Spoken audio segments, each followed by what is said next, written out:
One, two, three. I'm here, guys. I'm late, but I'm here. And oh boy, I have so much to share with you today. You might have noticed the title of this stream, which is, it sounds like clickbait. There it is, making amends. And it feels like I should have a ukulele right now so I can strum out an apology. But I did a very, very bad thing last stream, which I plan to make amends for in this stream, and then some. Michael, welcome in, welcome in. I hope you're doing well. So what happened last stream was we had so much fun. Well, fun. I don't know if that's the right word for what was happening. I was kind of dying the whole time as we were reading Rupi Kaur's poetry. But anyway, we were having so much stuff together that I completely forgot about this little thing down here. And I'm pretty sure it was like 3-ish, give or take, people that very, very kindly and very generously subscribed. And you guys know me. I'm a woman of my word when I can. And I completely forgot. We were just having too much fun. So today, in this stream, I'm going to make sure that I remember this time. Imagine if I forget again. No, I'm going to remember. And instead of 3, I'll double it. Because, it's interest, I suppose. And yeah, I mean, I've got definitely more than enough clothes back there to hang up. So it's literally going to be like nothing's even changed. But yeah, make sure to remind me if I forget on my own. But I'll do my best to remember. So that's what I need to make amends for, because look, it's right there. So I have to make sure to keep to my promises. And the same goes for this, and this. Though I'm thinking about having potentially a little sale, a 50% off sale or something for the wheel, because it's half filled right now and I just want to get it done because I'm so excited to actually use it. And so here it is, actually. The pen's there too. You can't really see it, but trust me, it's about half filled. And once it's done, then we can actually start spinning it together. So, but, all in good time. And what else was I going to say? There was some other stuff too, which I'm sure will come up. But the reason I'm late is because I actually had another dinner outing. Can you believe it? This time with my friends. So 2 days ago, I went with my family out to a little restaurant. And today I went out with just a small group of my friends. It was literally a very last minute thing. Like after their work, they were just like, hey, you guys want to come out? And all my friends were like, well, yeah, why not? And so, yeah, it was a quick little outing. I wasn't sure how long we were going to be. When I say we, I mean the group chat, by the way. I've got a few different group chats. I've got like the one with basically all my friends. That's like the philosophy club kind of chat, a bit more professional. Then I've got ones with like high school friends, then smaller groups of high school friends, and then even smaller groups. And so, yeah, at this point, I have more group chats than I know what to do with. And even for like the Lord of the Rings thing that we did, the movie marathon, we had another group chat for that, which I actually made, because, sometimes if there's too many events happening, you don't want your pertinent information to get lost in the fray. And so we just tend to make new group chats depending on what's going on. And then when I look through my like Facebook thing, it's just a bunch of different chats with the same people. And so anyway, I can't complain. So yeah, that's kind of what happened today. People in there were like, hey, you guys want to come out? Other people were like, yeah, let's go. And yeah, it was a nice little Japanese all-you-can-eat place. So the bill, I actually got it, to take home, was like this long. So yeah, it was quite funny. And it was like $40-ish per person, which is pretty good. And yeah, we definitely did some damage. So and so welcome in. I hope you're doing good. And guys, also this outfit, right? I'm pretty sure I hope I haven't worn this during the outfit challenge. I know I've worn this on stream before, but I'm hoping it was before I started the outfit challenge because I really don't want to eat one of these. Bean Boozle beans. And not to your recollection. Okay, good. I'm going to take that, you know, as gospel, at least until someone comes along and points to the receipts and is like, actually, you wore this. And so, oh, God. Speaking of Bean Boozle beans, my friends, so we were talking about it today over dinner, and I was saying, like, how horrible it is and how, you know, no one should ever try this. Literally, it's not good for you. But then one of my friends was like, can you please bring it tomorrow? Because we're all going to another friend's house in the evening just to like kick it and like play some games and stuff. And I was like, you don't want to try this, but okay, like if you're curious, I'll bring it, but please proceed at your own risk. And so yeah, we'll see how they go, because I mean, just look at these look at these flavors. There's wet dog, stink bug, old bandage, dead fish, bath, and it's exactly what it says on the tin. Like, it tastes like those things. It's horrible. And so I'm trying to avoid eating them as much as I can. And even the good ones, because like it's meant to be like, oh, you don't know if it's a good or a bad one. The good ones are like licorice, cappuccino, like, you know, berry blue, like not really even that much of a prize, to be honest. And so anyway, please don't tell me that I've worn this before during the outfit challenge, because I will start crying and then have to put a Bean Boozle bean in my mouth until it's a bad one. So, Emto, oh, you saw the epic movie. That's wonderful. I've been listening to the soundtrack. I love it so, so much. And honestly, if you get a chance to see the movie in IMAX, please do yourselves a favor, because it's like you're literally at an Elvis concert. It's wonderful, and I've already seen it twice now, but if I had the opportunity, like if someone was like, hey, you want to come and watch it again, I'd be like, yes. So the soundtrack is fantastic. I've been listening to it in the car and singing along at the top of my lungs. It's so good. And so, people, if you're into Elvis, I know not everyone is, there's this new film, which is like it's kind of a autobiography, documentary type thing, because it's like Elvis describing his life in his own words, taken from like interviews, taken from like personal footage and stuff like that, intermixed with like concert like footage that has been, I'm guessing, like scaled up or something like that, because it's really, really clear. And it's very niche, I will admit, because it's not really like a movie. It's more just like a long concert with like biographical details in between, but it's fantastic if you're actually a fan. So I get what you said about it being HD, right? Yes, it must have been somehow rescanned, then digitally altered or something like that, because it was just super, super clear.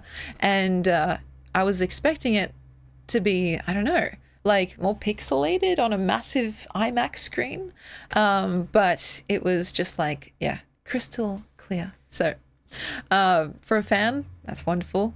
For a non-fan, it's probably not that big of a selling point. But anyway, his beautiful blue eyes like filling up the whole screen. What can I say? And so actually, I was listening to it as I was driving back home. So as I was getting set up, I was just like singing Elvis songs. So yeah, I'm definitely in an Elvis-y kind of mood today. And who knows, maybe we'll do some singing today. We'll see how we go. And yeah, of course, there's a counter. But as I was saying, I'm so sorry about forgetting last stream to put those clothes away. And I'm pretty sure it was 3 subs. If anyone knows the actual number, please speak now or forever hold your peace. I'll be putting them away like somewhere along the track of this stream, because this is still going, by the way, and who knows, we might just have an impromptu cleaning stream, like a chore-a-thon like last time, but I'm not in a maid outfit, so maybe not. We'll see. So I do think the footage was on film. You're right, Cody. And so it's like basically, I don't know exactly how it works. I'm not that like knowledgeable about it, but you can basically just zoom in as much as you like. And that's so cool because, you know, these beautiful details. And there was a lot of footage also of like, not just him, of course, which is what we all want to see, but like the fashion at the time and like the building, which was I think the International in Vegas, like the architecture, the decorations, the crowd. We got to see a lot of the crowd and like what they were wearing and stuff like that. And that was really cool just to see what like the time looked like, I suppose. And some of the funniest moments, like Emto, I'm sure you know what I mean. Like I laughed my head off looking at the crowd and their reactions. Like some of the girls were literally losing their shit. Like they were having a full-on religious experience. And I'm like, that's fair. I totally get that. There was one section where there was this girl and she looked very modern. Like she looked like she could have been plucked out of a crowd today, right? And literally her eyes were rolling back in her head. And like, I was just like, girl, yeah, I feel that. And so, yeah, Elvis I'm talking about, of course. Though I have no doubt that there were the same types of reactions like for Prince, for MJ, for Jagger, like all those big stars. Oh my gosh. I don't know, there's something very endearing about the the overwhelming thirstiness really and hype from these girls. And literally it was almost like they could not contain it, right? And that's very interesting to me because like it's like they had so much passion and so much energy that it was just coming out of them and they could not keep it in, right? They were cheering and clapping and jumping out of their seats, and there was like a range of ages too. Like I saw like, you know, girls that were maybe like 8 to 10 and then all the way up to like, you know, elderly women that were just fucking living their best lives. And I think that's really sweet. And so yeah, I thought that was very funny.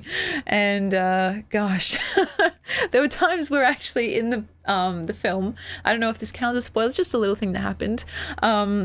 There was like girls that threw like their underwear and stuff onto the stage.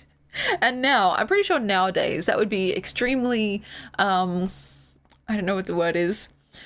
Not frowned upon, but like it would be kind of dealt with, like the security maybe would take it and put that stuff aside, or there'll be like barriers so people could not do that in the first place. But Elvis, like there was one part where someone had, like some girl had thrown her bra on stage and he literally just picks it up and like puts it on his head and keeps singing. And it's like, that's just, you know, how he was, very silly individual. And I'm pretty sure there was another time where some girl had thrown her underwear on stage, like her bottoms. And I don't know if I caught this correctly because it was just like a split second, but I think she like glued on like googly eyes or something. And again, he kind of just picked it up and looked at it and laughed, and then I don't know what he did with it after that, but that was very funny. And I'm surprised that didn't happen more often, or maybe if it did, it wasn't shown. But oh my gosh, yeah, so it was googly eyes and a tongue, and it was just like the thing, like the pre-planning that this took, you know, like the actual thought that went into doing something like this, like gluing these eyes on and this tongue and carrying it in your pocket, like walking into the theater or whatever it is, the concert hall, and then waiting for that perfect moment to just launch, right? Like, I don't know, very funny. And yeah, he didn't seem that annoyed by it or anything. He just seemed pretty amused. And yeah, I'm sure that girl just had the night of her life. Like, oh my gosh, I can't believe it. So yeah, I'm sure it happened way more often than it was shown in the film. But nowadays, I don't know if that would really fly because, yeah, I mean, people throw stuff on stage like hats, bracelets and stuff, but it's kind of a bit scarier now, right? People have been hurt, like not actors, the singers and artists have been hit in the face with certain things. Like, didn't someone throw a water bottle, like in recent times? And yeah, now it's a bit more like, okay, guys, please don't throw anything on stage. But maybe back then it was like more, I don't know, it was more novel or something. And so there was even at one point, which was crazy as fuck. Like right as the curtains were closing, these big, like heavy golden curtains, right, that look like the grandest thing you've ever seen. Right as they were closing, like very Mission Impossible style, this girl from the front of the crowd, she jumps on stage and slides under just as it was closing to like hug Elvis, like as it's closed, and it's like, holy shit. And then you see backstage, the girl is basically like they both stand up and the girl's escorted away. But it's like that shit would not happen now. Like, first of all, I don't even think the architecture would support something like that happening. There'd be barriers or like security guards standing around. But like back then it was kind of just like open, right? And so that was very strange. And I was like, oh my gosh, I wonder if he was like freaked out by that sort of thing, or if he was just like, it's part of the job description, you know? But yeah, oh my gosh. It was interesting to see the difference in like, I guess, pop, like adoration or idolatry from back then to now.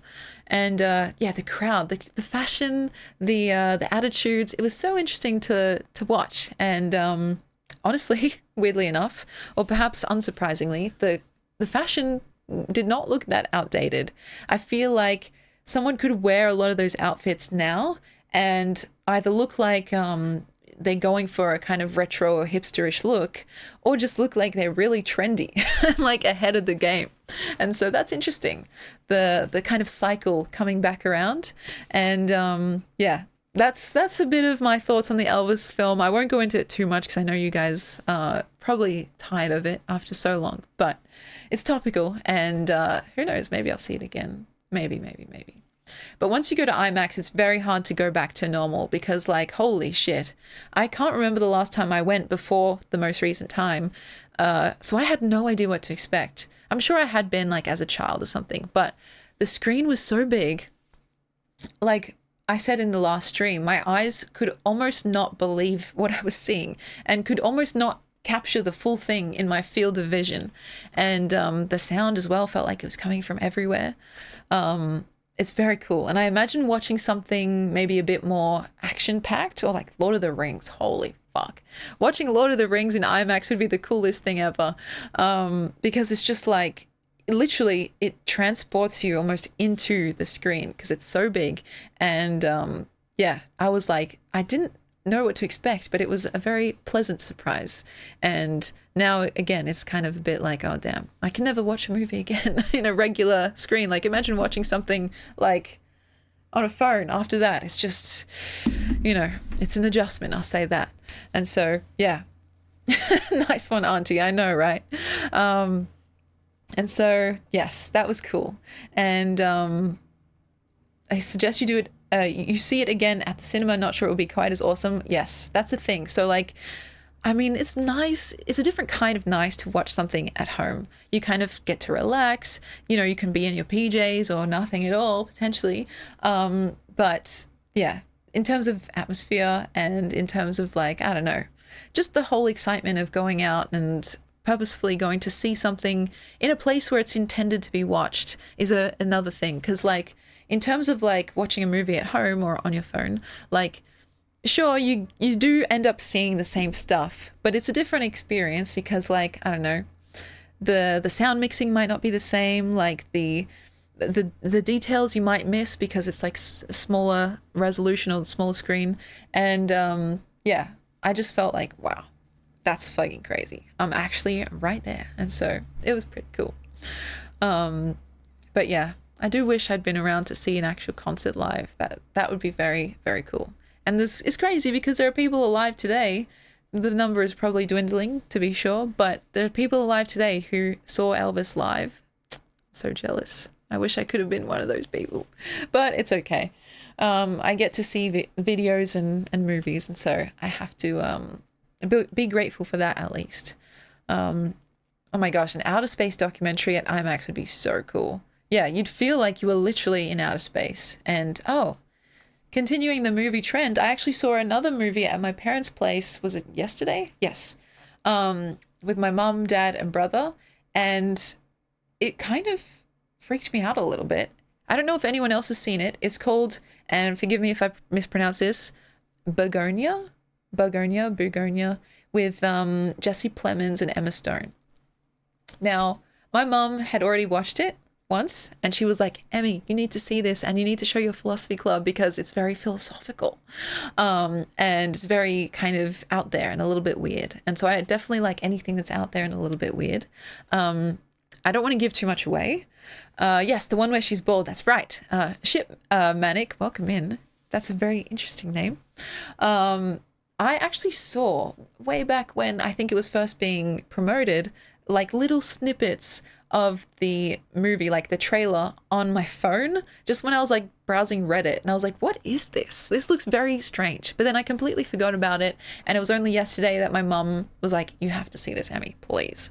And so I was like, okay, let's watch it. Let's see what happens. And it was definitely unexpected. I don't know how to feel about it. I think I'm still gestating, but I liked it. I thought it was interesting, and I thought the acting, holy fuck. So the acting across the board was quite good, right? So I have to give props, but Jesse Plemons, he fucking killed it. He absolutely killed it. And I want to tread lightly because, you know, I want to be accurate with my words and sensitive. He plays a character who I'm assuming has some kind of mental illness related to, like, maybe schizophrenia or something along those lines. He's not well, let me just say it like that. And the way that he plays this character, first of all, it's done with a lot of sensitivity. It's not, it doesn't seem like a caricature, even though it is quite an intense, like, character that he's playing. And the whole time, I felt like I believed every single micro expression, every twitch of his face, like, because he was playing a very kind of discomforted individual, and I could feel his discomfort in every single scene. And like, I just didn't really know how he did that, right? There was a lot of little micro expressions where you think, I didn't even know you could utilize that tiny muscle, right, in the face. And it was really, really interesting to watch. Very interesting to just kind of be immersed in a character like that, knowing other characters that he's played and how different they are. And yeah, it was just like incredibly impressive for one. And that's just besides the story itself, which was also quite interesting. It's definitely weird, and it won't be to everyone's liking. But if you're interested in things that are a bit like, a bit left of field, so to say, then yeah, it's very kind of experimental adjacent. And I'm pretty sure it was based on originally a Korean film, which was something Green Planet, I think. Let me just look that up. Green Planet, Korean film. Save the Green Planet. And so, if anyone's curious. But yeah, so Begonia was a kind of remake in a way. Very interesting stuff though. But yeah, so I've been watching a bunch of movies. It's new for a person like me who's not really typically a movie buff, but I enjoyed it. And of course, the company usually makes it all the better. So yeah, if you guys have any recent movies that you've watched, I'm very curious. And yeah, I've also been doing some more writing, so I would like to share some of that today if we get around to it. And also, I desperately need to start the last bit of this book, because this is officially my favorite book ever. And it usurped very, very long-standing favorites of mine, like The Book Thief or Lolita, which I always said was my favorite, like one or the other or both whenever I was asked. And then this book came along and just changed me. And like, I can't even begin to describe exactly how or why. It's just really good. And if you guys can't read it because it's flipped, it's Dante's Divine Comedy, so all three of the books, including Inferno, the first one, Purgatory, and then Paradiso. and I'm up to the last one, Paradiso, and I haven't started it, but I really want to kind of stick into it, and maybe we can read a little bit of it, right? Like a little tiny, like a canto or two, which is like a poem. There's usually 33 cantos in each book, which are, a couple pages each. It's definitely not for the faint-hearted, in the sense that, like, if you're not really that into poetry, then it might not be your style, because it's quite dense, fast, and like it's got this kind of galloping momentum, right? It's a direct translation. Direct is maybe not the right word. It's a translation from the original Italian, but it's by an Australian writer, which is interesting because usually a lot of translations are done by, American or British authors, which is fine. But the ear is different, right? We say our words differently, down under, as I'm sure you guys have noticed. And when it comes to poetry, which is so focused on what words sound like and, internal rhymes and stuff like that, sometimes I feel like the Australian kind of section is a bit underserviced in that way. And so to have a book or 3 books in one that literally is kind of focused on, or at the very least informed by, the Australian like sound is very interesting. And so Clive James is the translator, and I think he passed a while back, but he was a very, very prolific individual who did not just write. I think he did a bunch of other stuff too, like he was doing TV commentating stuff, wrote articles and all that. And this book apparently took like, I don't know, 40-ish years or something like that. I'm sure it was on and off. But yeah, so it's no small feat. And the book itself is it's kind of interesting, really. The original is about Dante, the writer. It's almost like a fanfic, a self-insert fanfic. And he travels through hell, essentially, and is on a mission to get to heaven, essentially, to meet or ascend, like to meet God. And it's funny because the original is like, well, Dante wrote himself in the story, being guided through this journey by one of his favorite poets, Virgil, right? And then when they're walking through hell together, like, they basically just come across all these different people who are real people from the time that Dante just hated. Like his enemies and shit. Yeah, so there's Inferno, Purgatorio, and Paradiso, which, roughly translates to Inferno, hell, Purgatory, and heaven. And so in hell, literally they're just walking through each of the circles and stuff, and it's like, yeah, there's that guy, this political figure that Dante hated in real life, and he's just like burning for all eternity. And it's like, literally, what a king move, right? He just decided, well, I'm going to put all these real people in my story, and if I hate them, then they're going to be tortured forever. And if I like them, like I think he wrote about his crush, Beatrice, they're going to be in heaven, or like beautiful angels and stuff like that. And so it's very funny because, like, I don't know, it's just the audacity, right? I kind of respect it.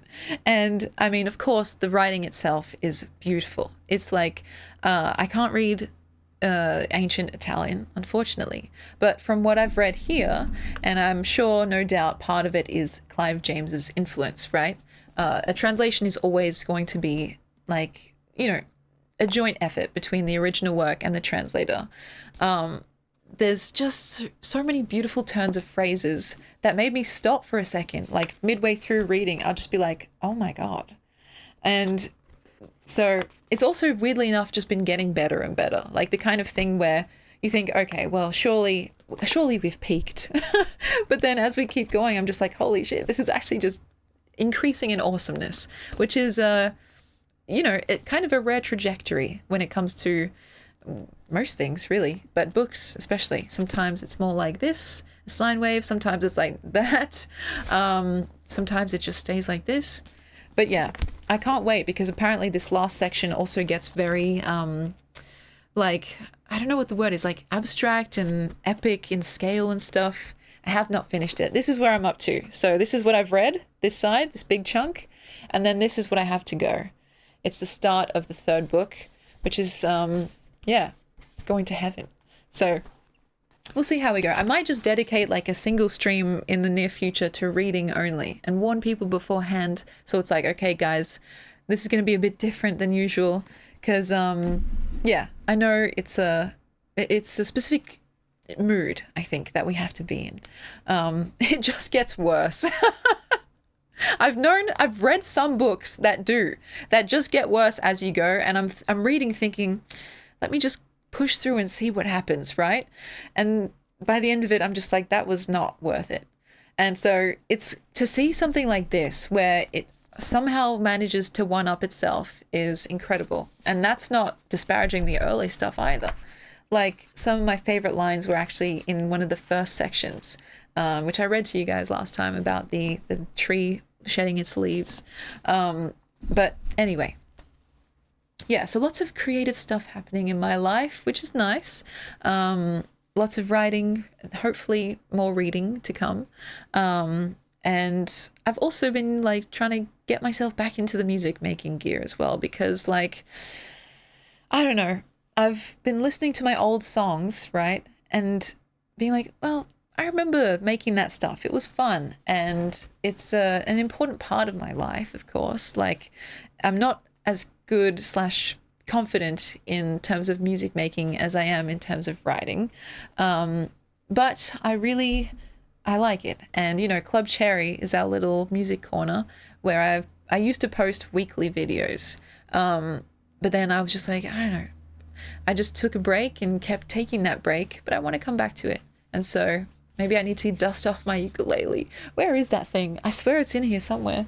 And then, yeah, just see what comes out essentially. So, but yeah, I don't know. I like music, as you guys know.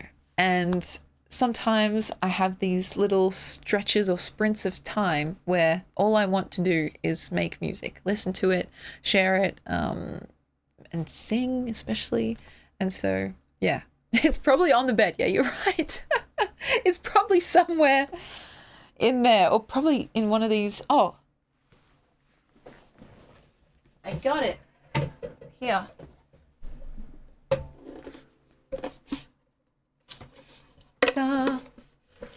Though I don't know if this is tuned, and I also need to cut my nails. I've been putting it off because they look so pretty, right? But it makes for a very difficult to type and difficult to strum like life, which is not great. So like I can't even strum properly. So, you know, I really want to get back into it. So who knows, maybe you'll see a new Club Cherry video at some point. I do need a pick, yeah. It's weird because, like, you know, I go through phases of like wanting to have my nails nice and long. Can that focus? No, it's not going to. And I love the aesthetic, but then I'm like, I can't do anything. Like, it's a hard trade-off, but I think I value more the ability to type. And nowadays, when I'm typing on my phone as well, it's kind of like, can you guys hear that? And it gets kind of annoying after a while. So I have been putting it off, but maybe this will be the last day before I cut them. Because look, this is a nice outfit, right? It's kind of a bit dressy, a bit girly, so it fits. But then after this, gone. So, because I really want to be able to play. Yeah, it's very summery. And here in Australia, we're in summer. We're actually nearing the end of it. What the heck? Oh my gosh, how did that go so quickly? Is that actually true? Yes, we're like one day left.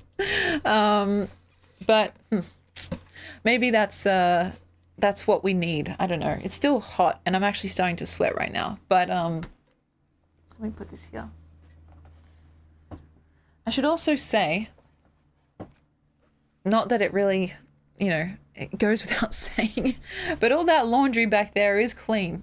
So it just needs to be put up. But yeah, I'm ready to start making more music. And if that means I have to say goodbye to these nails, well, that's a small price to pay. And it'll help me with typing at my keyboard, like at my computer as well, because right now, I don't know if you guys will hear this. It's like ASMR kind of adjacent. But yeah, I don't know. Maybe sometimes I'm worried that I won't have the skill. Like I'll come back and I'll be too rusty, but I think that's just that's some little voice that's not helpful. I'm gonna try it anyway, and oh my gosh, I might need to turn on this fan. Hopefully that's fine. Can you guys hear that? Now, before we continue, so I don't forget, I want to put away some clothes so I don't miss it like I did last stream. And I can also show you guys the full outfit. So I'm even wearing shoes right now just because this is exactly what I came home in. But I don't know if I'm going to show you guys that because, you know, I'm trying to keep it real. So if it was 3, then I'll do 6. This is my kind of Barbie girl dress. Ta-da! Cute sleeves. This belt, it's like my utility belt. It goes with everything. And what else was I gonna say? Oh yeah, this necklace. I can't remember where I got it, but this was a Christmas present. It was a present from my mom. I can't remember the occasion, and I think this also was from my mom or my auntie. So that's who I'm sponsored by today, guys. And I need to push this here. I've got a couple of things here. So we said I'm gonna do double, so 6. 1, 2, 3. And then, look, this is already on a hanger, guys. Let's say that's 4.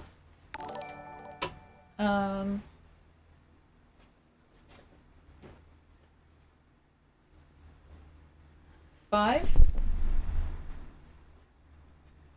And, oh, these are also on hangers. So 7.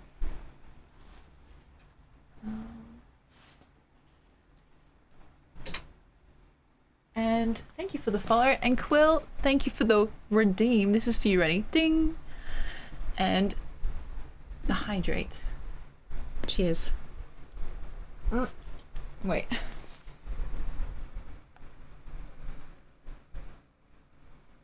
Thank you, I needed that. And yes, the chair does have a bow tie. It's fancy. We have to keep it classy around here, right? I'll put these away. And that's my amends. So I'm very sorry, guys. Like, I made a continuous, what was it? I've made a serious and continuous lapse in my judgment by forgetting to put away the clothes last stream. And hopefully we can still be friends. But I understand if you need some time to, you know, like, to process my misdemeanors. So, let's see, where are I had some hangers here. You can see it happen in person, guys. Oops. This little summary thing.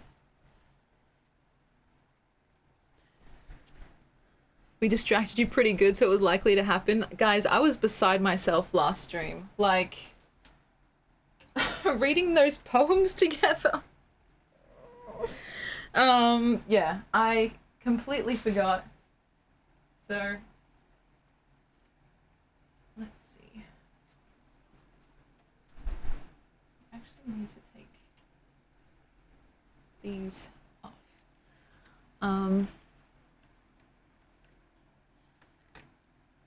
Look at that. These hangers I got recently for this exact reason.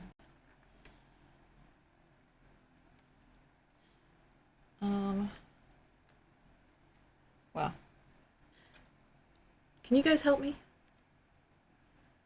Who's good at untying stuff?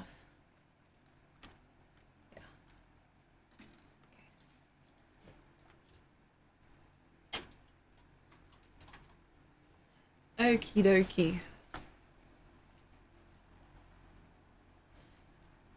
So, I was also going to wear this today, then I thought maybe I'd worn this before. This is from my grandma, and I'm looking for a good occasion to wear this, but it's a bit too see-through. I need to wear something under it, or stream on Kick instead.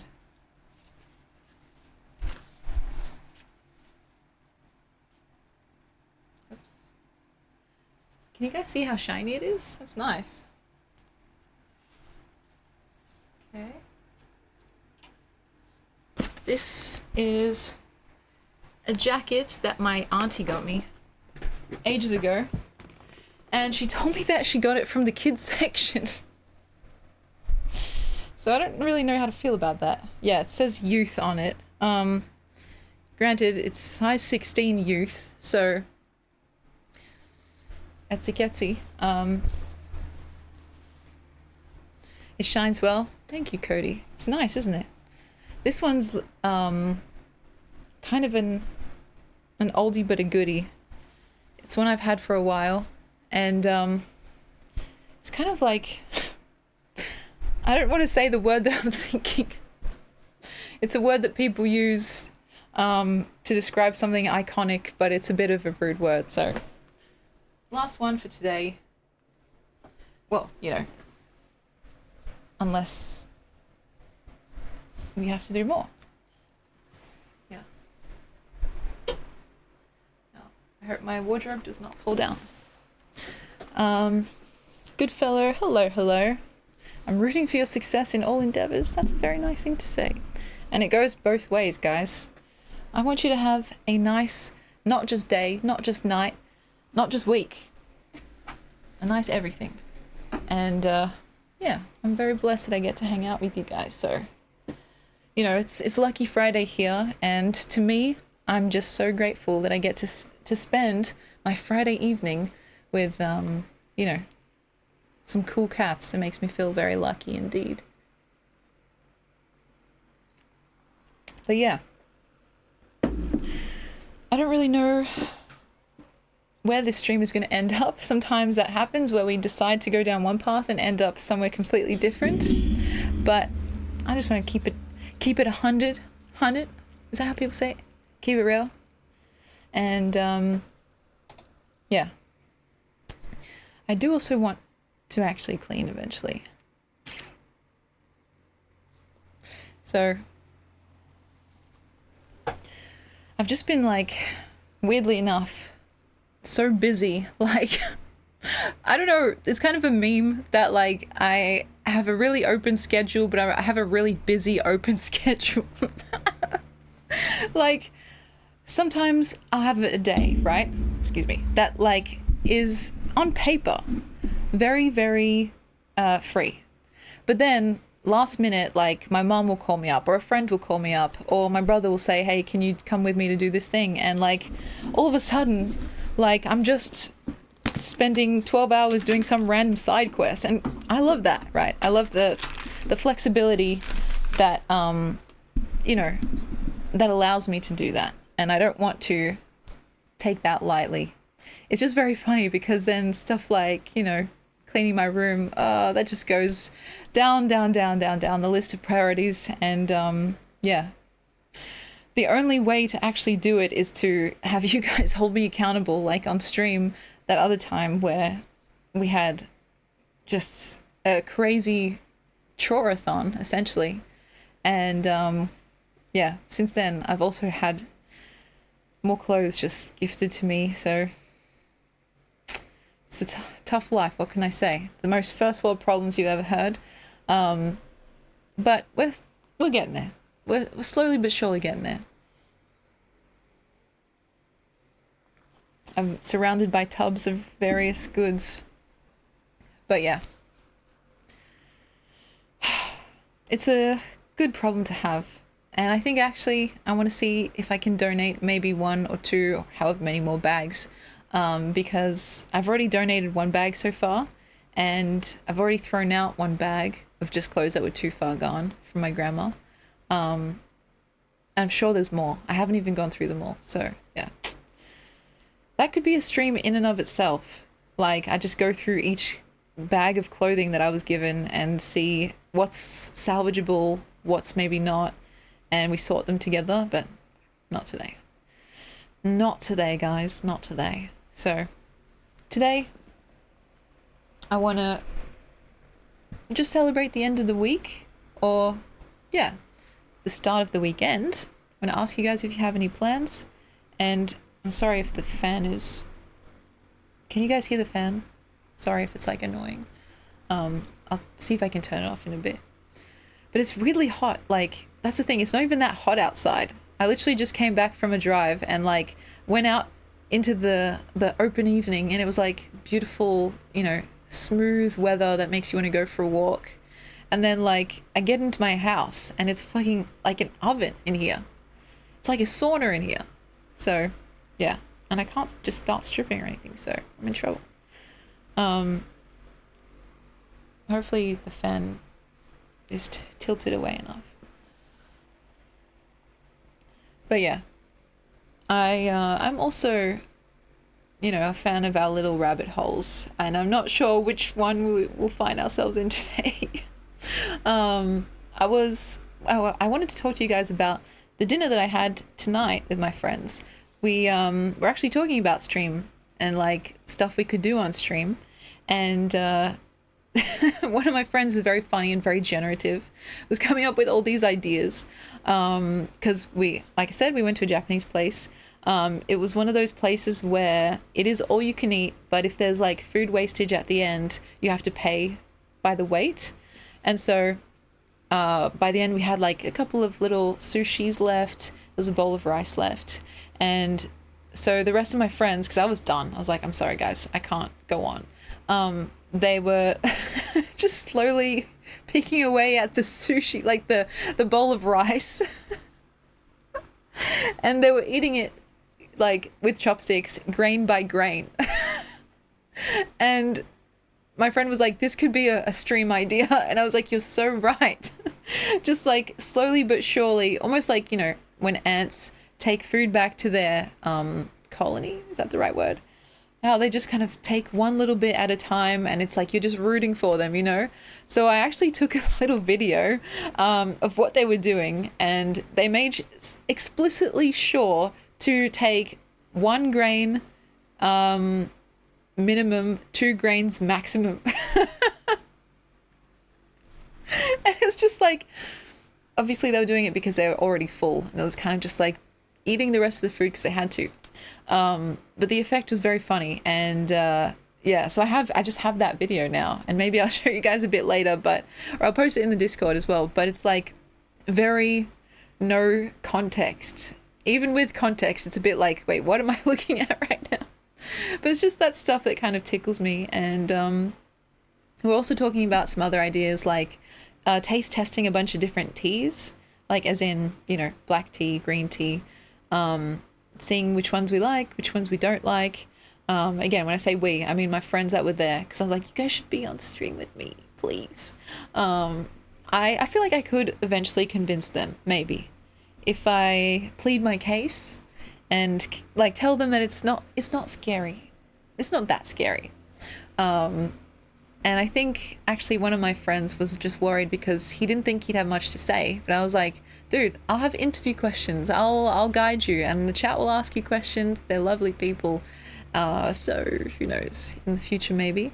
I'm also seeing them again tomorrow, like I said, my bigger group of friends. So I'll put my feelers out because I think it could be fun, and you know, you guys get to see a different slice of my world. You can interview them yourselves and see some, or learn some insider knowledge. So yes, I know you guys will behave, you know, like that's never something I have to worry about. And I honestly think some of my friends that were previously terrified of going on camera, like, you know, everyone that I've had on stream. So Alex, Ragamuffin, Ethos, my cousin, even my sister, like, you know, and her partner. Everyone has always been like, oh my gosh, I don't know if I can do this. It's kind of a bit much, like it's confronting and I might be too nervous. Every single time afterwards, they've been like, that went so quick. Like, what the hell? And it was really fun. And that's a testament to you guys, really. Because I know that depending on the vibes, depending on the chat, depending on the topics and stuff, like, it might not feel like, you know, a walk in the park always, but they've always had a lot of fun. At least that's what they've told me. So I'm hoping that's true. And yeah, you guys make it easy. So who knows, maybe next week or something like that. So I'll figure it out. And I was also going to say, we're nearly at 2K followers, which is fucking crazy. Because I'm pretty sure the reward for that, like the little event for that, was a 24-hour stream. And I don't know if I am ready for that. Like, I don't know if I'm actually prepared for something like that. So, oh God. I remember we did the subathon, which was, what, 17 hours? And I was literally, like, hanging by a thread by the end of it. A 24-hour stream, like, I don't know what is going to come out of my mouth or, like, what shenanigans we're going to get up to. Because it's literally, like, it's not that far away. And, you know, I'm already, like, kind of mostly focused on this. So we have a few events already lined up and I'm a bit nervous, but I think if we end up playing games and doing some reading and, like, having a bunch of different activities, maybe even a guest or two, that would help break it up and have it not feel so samey, right? But even just, like, staying up for that long, because I'm going to try to stay up if I can. I will try not to sleep because it's kind of just like, what's the point of doing a 24-hour stream? But yeah, it's going to be an interesting day and night whenever it comes. So it might even be before this. I don't know. If you guys want to see me get married to Germa, well, you know, not officially, but creatively, that's what that little fund is for. And I'm going to use the rest of the money to upgrade my little camera setup. And also to figure out what dress I'm going to wear, because now that I've changed around my priorities in terms of, like, what I'm going to do with the money, I'm thinking, well, maybe I should just use a dress I already have. But then they're not really that wedding-y. So I'm going to see if I can find a wedding-y dress from, like, an op shop, a thrift store, and try not to break the bank that much, because I want to spend as much as possible of the fund on, like, the cam link, I think it's called, and some of the other stuff that will help with the, like, you know, the logistical production side of things. Look, we're all about that production quality, guys. Like, this isn't the most scuffed setup ever. And yeah, I'm just hoping that I can not only get the right stuff, but also set it up properly, because, I don't know, I'm doing most of this on my own. I do pester my friends quite a bit, get their opinion and stuff, and try and do my own research too. But sometimes I'm like, I don't know if this is right. Just kind of looked up online and, you know, just followed it to the word. So we'll see how we go. And I'm pretty sure right now my microphone is in more focus than I am, so let's just bring that down. Who knows? Yeah, maybe we could interview you guys at some point too. Like, depending on if people actually feel comfortable with that. I know it might be a nerve-wracking thing to do as well. And I'd have to vet people very thoroughly, considering this is live. But I think that could be fun. Like, I've known some of you guys for a very long time now. And yeah, it's just like that next level. Getting to that next level, hearing people's voices, responding to them in real time, that's kind of scary, but exciting. So, yeah, I have a few people that I think maybe be interested. So, yeah, Cody, I know you'd be interested. It's like maybe an OG, like, special, you know, some of the people that have been around for a while that I know and trust. like just have a little, what's it called? Not like, I don't want to interrogate people because that can be sometimes confronting, but like an introduction, an intro to Cody 101, or an intro to, C Lockett, whoever it is. That could be fun too, in place of, having people actually in the room, which is always the ideal, but invite me on, interrogate me. Well, we'll see if you behave, maybe. Martinez, welcome in, welcome in. Oh, the wardrobe. Yes, I think my mum picked this perfectly for me. This was a gift. She said, I saw this and I thought of you straight away. And I was like, thank you, first of all. That's incredibly generous. But also completely my style. So, yeah, I like the sleeves, kind of princessy sleeves. When I was a little kid, I used to draw, like whenever I was just like doodling, I would draw these princesses with these big sleeves. Because I thought that's kind of, that's what princesses wear, of course. They have massive sleeves and then just like one of those dresses that goes like that and then has a big puffy skirt. So, I'm living the dream, the princess adjacent dream. And this was not actually like, it didn't come with a dress, but I think it fits. It suits the vibe. So, totally psychedelic. I definitely see that too. You haven't heard my voice since we watched Cat in the Hat? That's very true. That was a long time ago, guys. Oh my God. Before my few big breaks. Oh my goodness gracious. And I think that went relatively well. Like, people were very courteous, talking when they were supposed to and then quiet when they were supposed to as well. But yeah. Yeah, the lore is real. The lore is real. And the belt actually, it's not from my mum. I got this in Parks, actually. I can't remember when. But yeah, it was not this year because I unfortunately didn't go to Parks this year. So sad. But it's one of my favorites because it's like elastic and it's really easy. Like, you can basically wear it with anything. So, because it's nice and white and like, a decent size as well. So, yeah. I'll be spewing though if I have actually worn this already in the outfit challenge. I hope that's not true. Oh God. We'll have to confer with C. Lockett, who's like the, what's it called? Like the treasurer for this kind of thing. I did look through my little list, but I couldn't find anything like pink psychedelic dress. We'll see. But yeah. Anyway. Actually, this is a good time for me to ask you guys one of my favorite questions that we talk about on this stream, which is, how would you describe your mood today? Right now, in one word or less. Now, the or less is serious business, guys. If your current mood is just silent, if it's an emoji, if it's some random word that just feels right, that's what I want to know. I want you to dig deep and find what feels true, because I'm curious. And while you guys think, I also think, I want to just dig through the top layer that reflects to say good when someone asks, how are you?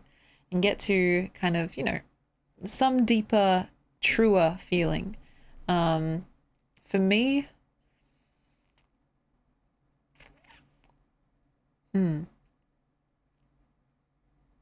feeling innovated, not innovated, but innervated, as in to have your nerves feel like alive, electrically charged.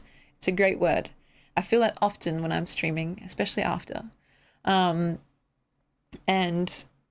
it's sometimes a bit of an overwhelming feeling, but it's mostly pleasant. And so, yeah, there we go. Now you guys are feeling chill. That's great, Cody. Optimistic. That's wonderful. Noam Chomsky, it's been a hot minute. Complete existential fatigue. That's fair. That's very, very fair. Though I hope that eases up potentially, if that's possible for you. My My mood personally is usually creating a secret intel agency to overthrow the government. That's also real. I wonder if I can condense that. Like a word that means like spy like. There's got to be a word. Confidential. I can probably do better than that, but that's cool. That's cool, man. Keep it up. Yeah, I feel like it's an interesting exercise because at first it seems easy, right? One word, I can do one word.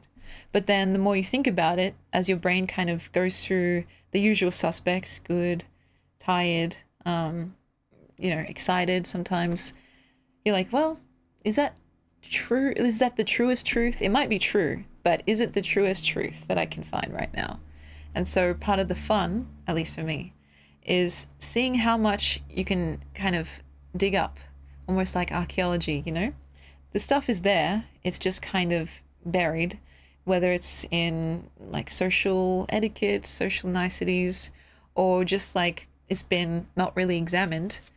I think it's a cool practice to try to find the specificity. And that's basically what writing is, or especially poetry, you know? And so espionage-esque, that's it. That's perfect. Yes, yes, yes.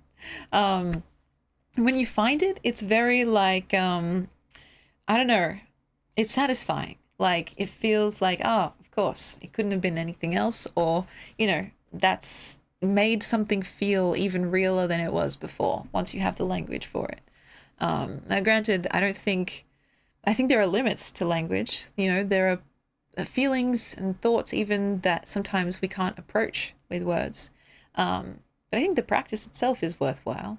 And the more specific we can be, the more honest we can be with ourselves and other people is, I think it's a good thing. It's like, I don't know. Sometimes I'm curious about the fact that a lot of people don't say actually what they mean. Like, they'll say something that's around what they mean, or sometimes even the complete opposite of what they mean. And I'm curious because, I don't know, sometimes I just want to know the heart of what people are actually talking about, you know? So in writing, of course, the rules are slightly different. Sometimes there's different goals, different aims. But I'm trying to embody that more in my poetry and trying to find and then articulate the truest truth. So, and yes, of course, I remember you with a name like that. And, you know, we were friends. We are friends, at least, hopefully. So, yes, welcome back. I'm also just newly back. So we're kind of back at the same time. We're so back. And yeah, I've been surprised. Like last stream, we had a bunch of OGs stop by, and that was really fun because, like, I'm very aware of the fact that it's easy to become completely irrelevant online, you know. When you're gone for a while, it's basically like, well, you're done. You're done. And so, yeah, it's been cool to like say hi to people that I knew way back when I first started streaming. And I'm turning on my fan again. Please forgive me. And yeah, Emto, you're so right. A good measure of how well you know and are trusted by people is how kind of, excuse me, how deeply they let you into their world. It's an intimate thing, no doubt. Oh my God. But that's part of the point because, you know, I think we've become a little bit more like closed off or like atomized. And it takes a conscious effort to break through those walls, which is something that I'm interested in always, you know? But yeah. Emmy can know anything about me that she wants. All right, Cody, well, tell me, what is your favorite food right now? Just whatever it is, I need to know for personal reasons. Yeah, favorite food and maybe why, because I'm curious. Spaghetti? Oh, that's a good one. That's a good one. Like homemade spaghetti and meatballs? Or like restaurant, like, you know, restaurant quality? More detail. we're going to get really granular with this. Pasta's a pretty good choice in general. Yeah, my favorite food is actually, it's more like a dessert, to be honest. Something like apple pie or something sweet along those lines. Some maybe ice cream, something like that. So, your mum made it lots when you were a kid. Oh, that's beautiful. Makes me think of home. Yeah, I mean, nostalgia is a really like powerful force sometimes. And so I have a few, I've got a few good and bad like nostalgic connections to certain foods and stuff. Like I remember once, like when I had like souvlaki when I was a bit younger, and then I felt sick after, and then since then I've not really liked it. Like if you've ever had that thing happen where you've eaten a food, felt horrible, and then from then on is kind of just tainted. You know, I have it now and then, but yeah, I tend to not really go for it that much, which is kind of, you know, a crime considering I'm half Greek. Like we have souvlaki a lot, like, you know, the roast, the shaving the meat off the thing, and yeah, each time I'm just like, oh, you know, I'll pass. So my mother's fried chicken is my nostalgia food. Oh, that's delicious. And I literally just had a big ass meal. Like I went to an all you can eat buffet, and that's literally making me hungry again. Oh, I love fried chicken as well. It's sad though, because a few years back I made a New Year's resolution to not have KFC specifically. I can still have fried chicken, but not KFC anymore because like it was getting problematic for me. I love chicken in general, but yeah, fried chicken, that's the shit. I also love Thai food as well. I also with baklava, I'm like kind of medium about it, which is weird. Like weirdly enough, a lot of the traditional Greek foods and even some of the Egyptian foods, even though that's like kind of less, we have that less. I'm kind of like just medium about. I don't know. Maybe it's just me taking it for granted, but like I have potentially just had a westernized palate, which is maybe unfortunate because like baklava and galaktoburiko, which is a different kind of cake, a milk cake translates to. Sometimes for me they're just a bit too much. Egyptian red lentil soup. I like lentils. I do like lentils. They're healthy, they're good for you. My dad makes this kind of dish. I don't know if it's like his own creation, but it's like lentils with pasta, like the small pasta ones, and sometimes a bit of like cheese as well. And it's like all mixed into this big soup. And it's very hearty. It's like something a hobbit would probably eat. And so I don't know if that counts, but yeah, I'm a fan of that. Though I'm not a fan of something that my dad has sometimes for some reason, because it's completely optional. He doesn't have to do this, but he'll literally have like every now and then a random craving for lamb brains, literally. And my brother and I have been tricked once before because like literally I'm just digging deep into this trauma right now, guys. My dad had cooked up some lamb brains, like he'd breaded them, like crumbed them and stuff, and then fried them in a pan. And he put the plate of the finished product on like the dinner table. And so my brother and I, when we happened to walk into the kitchen, this happened separately, by the way. So I think I did it first and then my brother did it later on. Walked into the kitchen, saw what looked like nuggets on the table and said, oh, wow, that looks great. Let me just have a little bite of that. And like bit into it, chewed it, tastes nice, tastes normal, swallowed, and then been like, okay, that was interesting. And my dad just like turns around from like where he's cooking at the stove and is like, by the way, that's lamb brain. And I was just like, what now? Why didn't you tell me? Oh my God. And so I was just like, I can't do anything about it now. I've just swallowed it. So, okay, well, cool. That's fine. That's okay. Maybe I'll be smarter. Who knows? And then later on, sometime later in that evening, my brother walked in and did the exact same thing. Literally, like, walked in, saw what looked like nuggets, ate the nugget, and then my dad was like, that's brain, by the way. So, yeah. And my dad did that also recently. So I didn't get tricked again, you know, fool me once type beat. But he said that he was at the butcher buying something else, and then he saw that they were selling lamb brain, and was like, yeah, I'll get some of that. And I was just like, that would never cross my mind ever. But I'm glad, like, you know, well, I think it's better to eat the whole animal, right? If you're gonna eat it anyway. And so, yeah. Has anyone tried anything like that? Because that's probably the most out there, not the most exotic, because I've tried kangaroo actually, and I've tried crocodile before. But yeah, it's probably the most like, well, out there thing that I've had, and my dad likes it. Like, he doesn't do it for any other reason than he just likes it.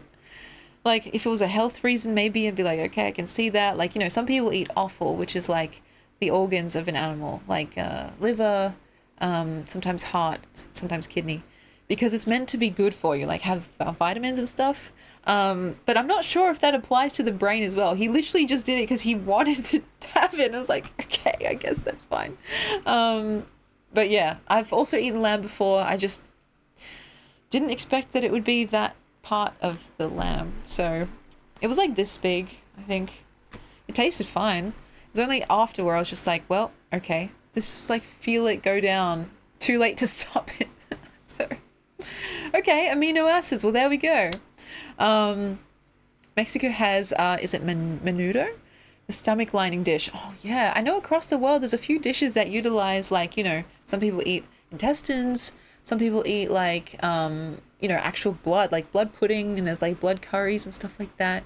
Though actually, I don't know what this says about me, but I do like pate, and I'm pretty sure that's liver, right? There's something about it that's very like tangy and kind of moreish to me, but the brain is just a bit too far. I think it's, I don't know, just the thought, or maybe the texture, like, I don't know. But good on my dad. Like, I think it's a good thing ultimately. But now I'm suspicious, shall we say the least, whenever there's like a plate of seemingly nuggets on any table. I'm like, okay, let me check first and see what's happening here. So, yeah, duck, goose, or chicken liver. Yeah, that's right. I've heard that it's not healthy to, I heard that eating a human brain, which by the way, that's also just cannibalism, but if anyone was in that situation, it's not great because there's something in there that can make you very, very, very sick.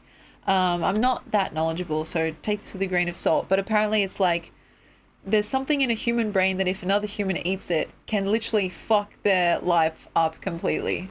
But yeah, apparently that's not so much of a case when it's animal brain, but yes, is it prions or prions? Prions? And so, interesting stuff, guys. Try not to eat human brains if you can. Like, do not go the zombie route unless you're in very dire straits, because you'll probably just end up getting sick. And so, yeah, interesting conversation to end up at. But yeah, I got tricked into eating cat food. It was good till I learned what it was. That's, yeah, I'm sorry. Like, I hope no one like did that purposefully to you, like as a prank, because that's kind of harsh. But yeah, at least, you know, we're in the same boat. So it was going good. That's crazy work. What did it taste like, you know? Kuru is the disease. Oh yeah, that's interesting. So is it real? I think, yeah. Because it actually is a thing that can happen, but I don't know to what extent, like how bad it actually is for you. That's why I'm vegan, yeah, honestly. Just stick to the forbidden fruits. I think you'll be fine. But, yeah. My God. You know, for a while when I was like in high school, for a year or two, I was a vegetarian. I don't know why. I think it was mostly because I was just sick of eating meat, and a lot of the meat was kind of not poorly prepared. I think that's uncharitable to say, but it was just like not agreeing with my stomach. I don't know what it was, if it was the cooking method, the type of cut, the type of meat, but like I just was like, I don't want to eat it anymore. And so for a while I was a vegetarian, but then eventually I was just like, I'm done with that. And then I just became a you know, omnivore again. My brother was actually vegan for a while. I don't know why he decided to do that. He could probably tell you guys in his own words if he ever came on stream. But like, yeah, we've like tried things here and there. And nowadays I think my diet isn't really that great actually. Like I don't take this as a to-do list or like a what to-do list.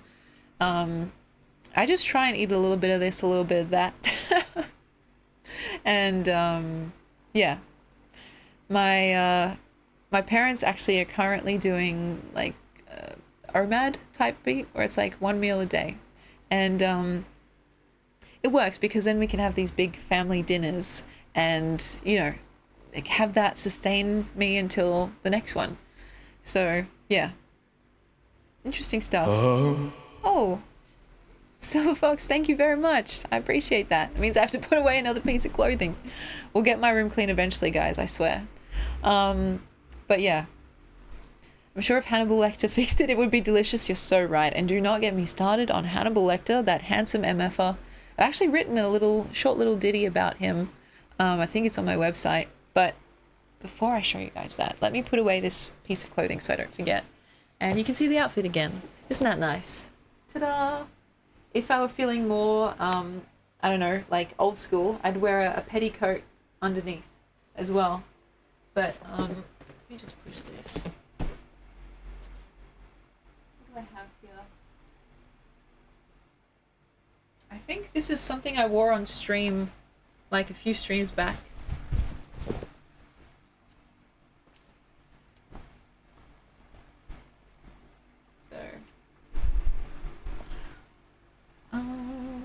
A beautiful dress for a beautiful lady. Aren't you a charmer? That's nice of you.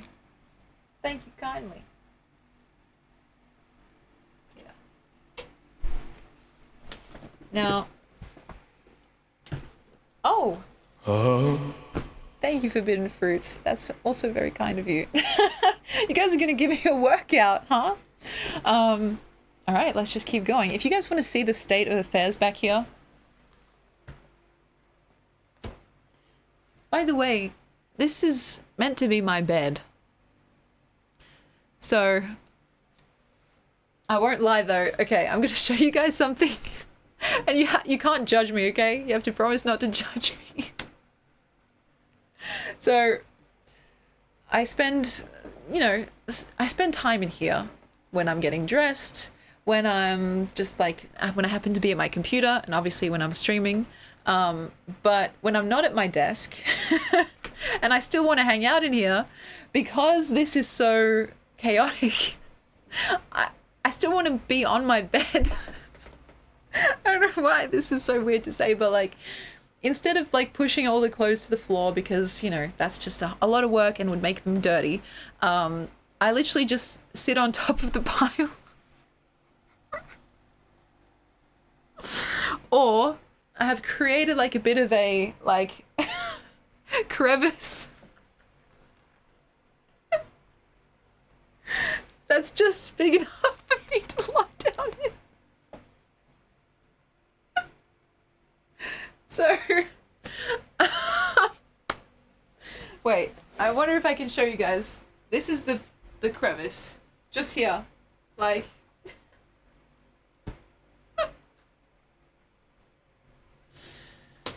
So yeah,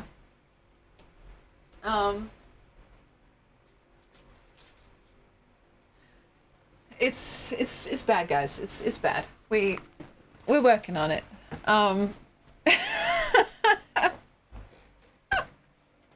That's just literally what we do as well. Well, I'm in good company then, because I feel like, you know, I don't know, maybe it's just me, but so many people online, they have the most polished, perfect lives ever.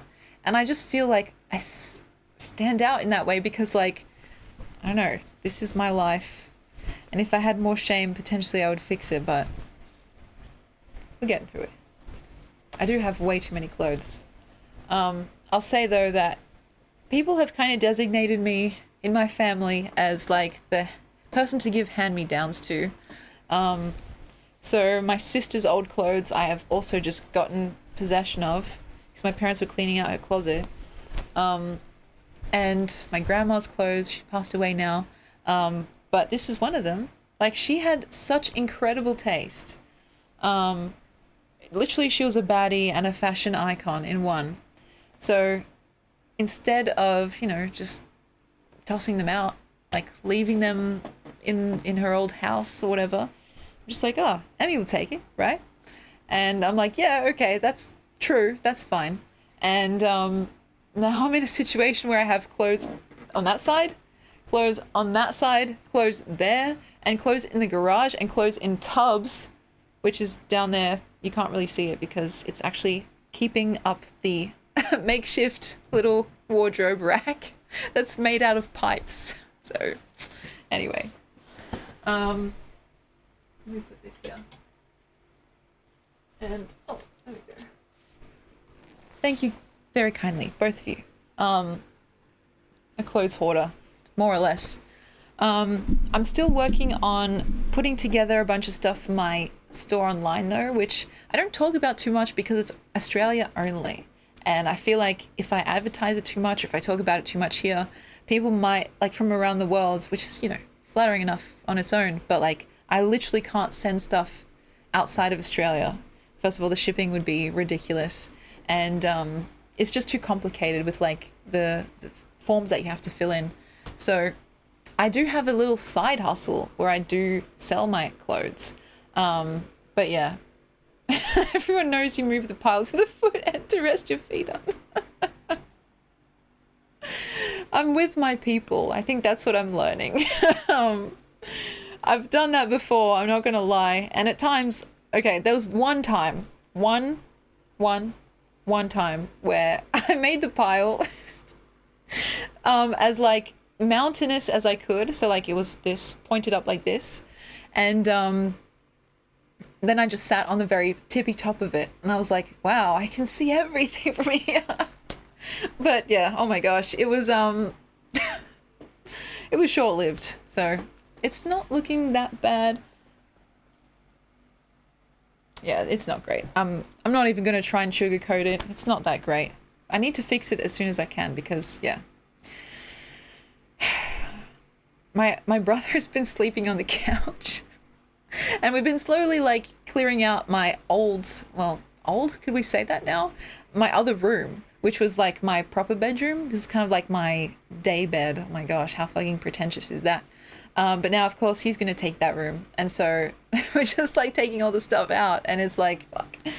I can't make him keep sleeping anymore on the couch. But, yeah, God. Just, wow, I can see you guys from, across the lands. But, oh, my goodness. Yeah. Speaking of, actually, like, sleeping on couches and day beds and sleep paralysis, oh, my God. We've been talking about this as a saga, as a series, and most recently, either yesterday or the day before, I can't remember, I had sleep paralysis again, and it was really, really bad. Like the point where I literally like had my heart racing when I woke up, and I had to feel my own pulse because I was like so scared, right? And I should have expected it really because we'd been talking about it so much, and there's a little like curse that happens whenever I talk about it that I get it. And so I'm probably going to get it again today. But yeah, it's literally the worst ever. And I can't remember exactly what happened in it, but I do remember that I thought I'd woken up in real life, but I had actually only woken up in my dream. And so that was really scary because like, I thought I was safe technically, from whatever monsters or demons were trying to get me. But then all of a sudden I was like, hang on a minute, like this isn't my room. And then like, oh, it was so scary. Like that realization moment where you're like, I'm actually still sleeping, like I'm still dreaming. I would not wish that on my worst enemy. And so that happened recently. And I think it happens more often when I do stream like late because, sleep schedule being out of whack. Yeah, it was literally like a movie, but like a scary movie that you don't want to be watching. And, yeah, then what I did was, because it was hard for me to wake up, I kept wanting to go immediately back to sleep. I had to like kind of, slap myself out of it and then force myself to stay awake for like maybe 10 minutes at the very least. Half an hour is a good amount of time because then your brain is actually back to normal-ish. because I knew if I slept again instantly, I would just go back right back into it. And so what I did was I kind of just like, walked around the house at whatever time it was, like some AM hour. And eventually, yeah, I did actually, I just sat around for a bit. I sat down, laid down a bit on the chaise, and then I was like, okay, I think maybe I can try and go back to sleep. But yeah, it was not fun, and I hope it doesn't happen again tonight because I've been talking about it and so summoning it.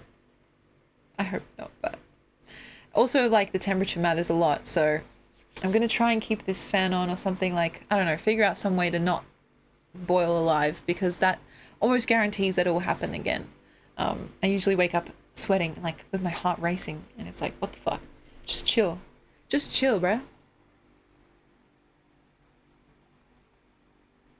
But anyway, yeah. Oh, did I write anything about what I dreamed about? I don't think so.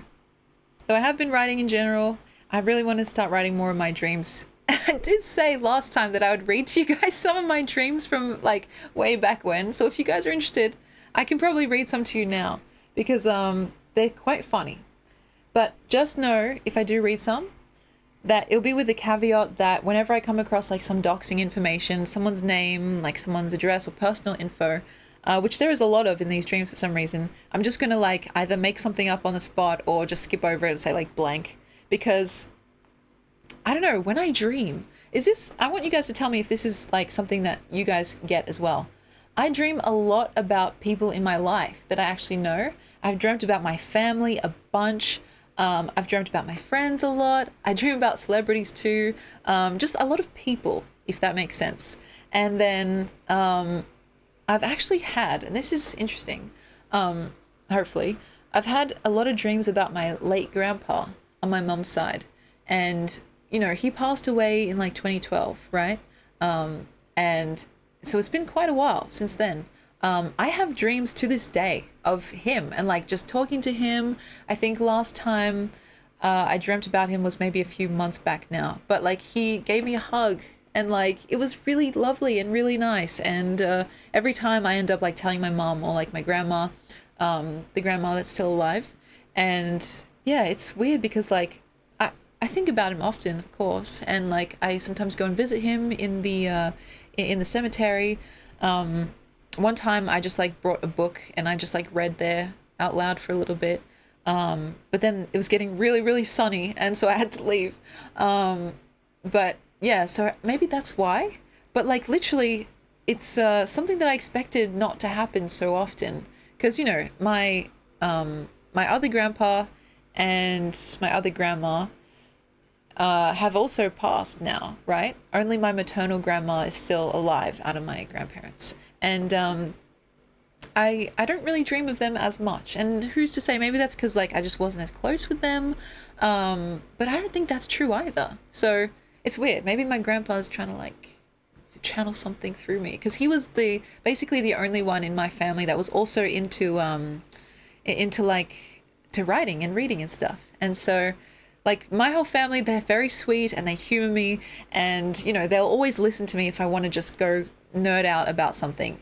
But it's not like they actually really care on their own about stuff like, poetry and all that stuff. My grandpa was, and he actually wrote poems of his own. And I actually didn't even know that before he passed away because I was too young. I was probably like, it's 2012, so I was like 11 or 12. And I never really got a chance to talk to him about that stuff, right? A lot of it, or actually the entirety of it, is in Greek, his poetry, and also a bunch of letters that he wrote when my grandpa was still stuck in Greece for some reason, and my grandma was in Australia. So he was writing her love letters at the time. And they're somewhere, I don't know where the hell they'd be. They're somewhere in her house somewhere. But all that stuff is like literature, right? And he wrote a lot about leaving his home and feeling nostalgic for his home, making a new life for himself. And it's like, I had no idea about any of that stuff until, a few years after actually he passed away. And I would have loved to talk to him more about it because, like, I don't know. I just feel like I would have learned a lot and, like, it's just interesting to me. But maybe that's why, like, I have a lot of dreams about him in particular. And it's usually like he'll just say something nice to me and, like, you know, give me a hug, say that he's doing all right. And look, you guys know me. I've said this a few times. I'm not religious. Like, I would consider myself an agnostic atheist, which we don't have to get into. Please behave yourselves. But you know, I defer often to the question mark, to not knowing. The kind of, you know, I don't presume to be as arrogant as to know what's the definitive, like, answer about what's going on in the big wide universe. So who knows whether it's just a weird brain thing or whether it's something else. Like, it's fine to me that it's just a question mark. And yeah, I like those dreams. Sometimes I wake up a bit teary-eyed from them. And yeah, sometimes it's a bit sad because when I wake up, I'm like, oh, well, that was only a dream. But, like, I think it's a nice bit of sweetness, you know? And so, yeah. Yeah, and Emto, you're so right. It was so sunny, I had to leave, you know, as a vampire. Like, I couldn't stand it. I was starting to disintegrate, so. I once dreamt of pregnancy. I'm a man. I'm pretty sure that was a nightmare. That's very true. Wait, let me put this down so it doesn't look like I'm ignoring you guys. That's, yeah, honestly, that would be my nightmare as well. I do not want kids, as you guys have probably heard me say before. It's not like because of anything other than the fact that I just don't think I'd be that great at it, you know? Sometimes it's hard enough to just, like, take care of myself and keep track of myself. And as someone who knows how important parenthood is, I feel like if it's not a fuck yes, it should be a hell no. You know, too many people just think that they should, and so they just have a kid, and then it's like, well, you know, you don't have to, right? But anyway, hopefully I can be the cool auntie to either my sister or my brother, who's, like, kind of vaguely rich and just kind of, you know, is there for the fun part, fills them up with sugar and then leaves. You know? And the thing is, like, I actually really love kids. I love hanging around with them, you know, at family gatherings and stuff when all the cousins are about. Like, I enjoy hanging out with kids for their intensity and precociousness and, like, the perspective that they have on the world. But it kind of gets old after a while. Not in the sense of, you know, permanently, but eventually in a given day, it's like, wow, I wish I could just hand this off to someone. And the cool thing is, if it's not your own kid, you can actually literally do that. And so, yeah, if you're a parent, you're kind of just like, well, on the clock 24/7. And I'm sure some people enjoy that aspect, but for me, it's just more like, I don't think I would be suited to that. So yeah, maybe I could be a teacher one day. I don't know. Because it's kind of a similar thing, but yeah, holy shit. And there's a lot of people that end up, like, having kids just accidentally, and I think that's like, oh, okay, well, just Godspeed, you know? But anyway, this is going to sound weird, but you'd make a good vampire. That's a compliment. I take that as a compliment. Thank you very much. I mean, I know this kind of, the complexion and the dark circles and everything, like, it's kind of lending itself to the image. Today it's funny because when we went out to eat, we had carpaccio, I think that's how you say it, which is kind of like really thin slices of raw meat. It was beef. And I was like, this is satisfying some vampiric urge in me. Like, I literally said that today. So you guys aren't wrong. But yeah. Most of my dreams are born from fears and anxieties. Yeah, I get that too, honestly. I remember a dream I had last night where a stranger was standing in my room. I asked him why he was there, but he did not answer. This went on for hours. Oh my god, that's fucking scary as fuck. That could literally be like a short story. Like a short dramatic story. Oh my god. Hours?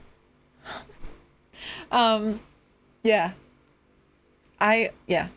It's weird. I have an interesting relationship to the dream world, because I've had some incredible, wonderful, funny dreams. I've had some terrifying dreams. I've had some sad dreams. And I don't know if anyone can relate to this, but I swear on my life it's true. I've had dreams where for some reason, like I've woken up in the middle of crying, like not after having cried, not before, and like you suddenly feel like it once you wake. I mean, literally in the middle of it, like gasping and spluttering for air and like tears down my face. And it's like, what the hell? Because I think I was crying in the dream, but it was actually happening in real life too.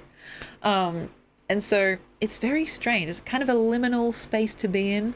But yeah, I want to see if I can find something that might be worth reading. Because I have this app called Dream Journal, right? And it goes all the way back to 10 years ago. Let's see, but they're often very revealing. So I have to go through each one and see if I can read anything.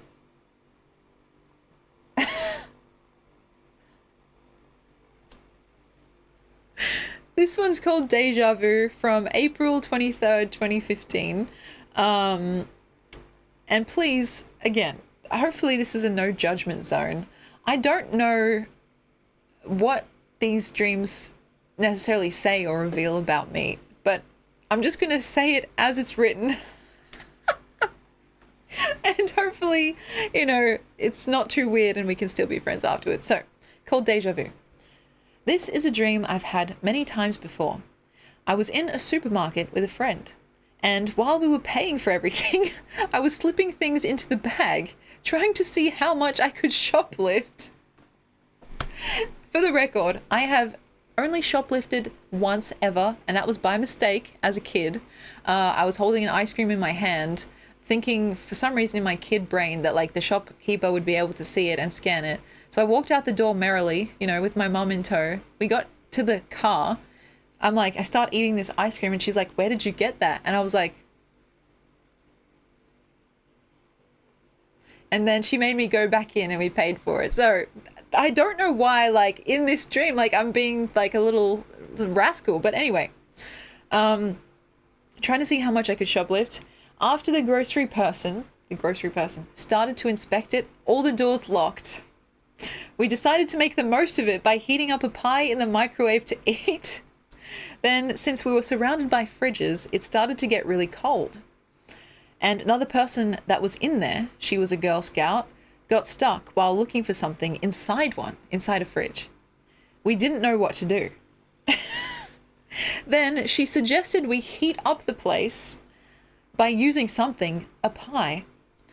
But the one we were about to heat up would be too hot, so we used the one from before. This gave me the strength to pull her out of the fridge and step into it to face the enemies that lay ahead. What the actual fuck? What the actual fuck? I don't really know what else to say besides that. Did you guys like that? Yeah. That one didn't have any doxing information, but like, just don't get stuck in the dry. Yeah, true. That'll be a totally different story. My God. Okay. I found another one. My brother's name is in this, so I'm going to change it when we get to that. And also my auntie's name. So, this one's called Emily's Isle. And it's from May 4th, 2015. I went on a camp to these islands that were shaped like giant Donkey Kong barrels. The locals were some weird mix of Greek and Asian, okay? So I could only understand sometimes. I was in a barrel with name of one friend here, and also one other person, I think it was name of another friend here. In the meanwhile, my mum was out shopping for dresses for my birthday. When I came back from camp, I went into the shower, and they all barged in singing happy birthday.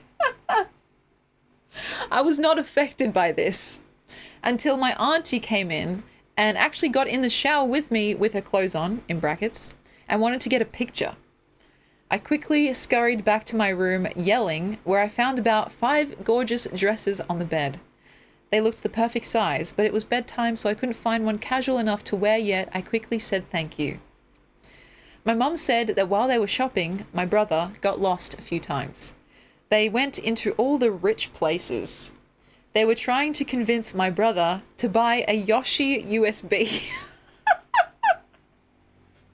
That was way more expensive than what was necessary. He refused, saying that he already had one. Then he and Mum bought another 3 gamepads, which is like Wii U, I think. Something for the Wii U. Oh my god, that's so funny. What the hell? I don't know what to say about these dreams. They're so funny. From such a long time ago. Let's see, what else is in here? Some of them say they're 18 plus. Oh my god. I can't even read some of these. Just sorry.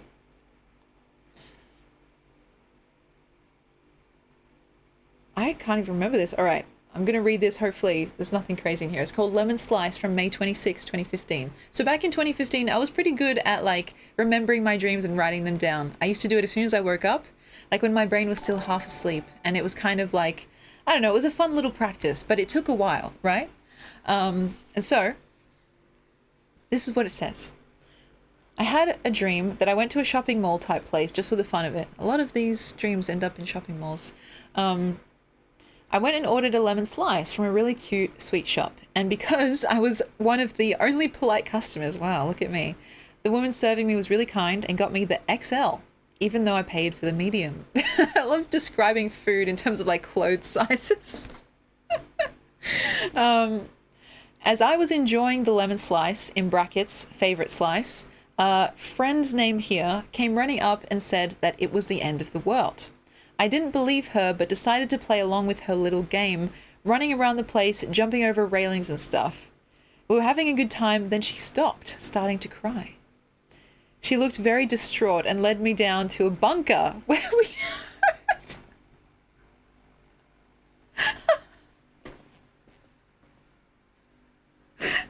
Sorry. She looked very distraught and led me down to a bunker where we heard and felt the brilliant, bright heat death of the universe.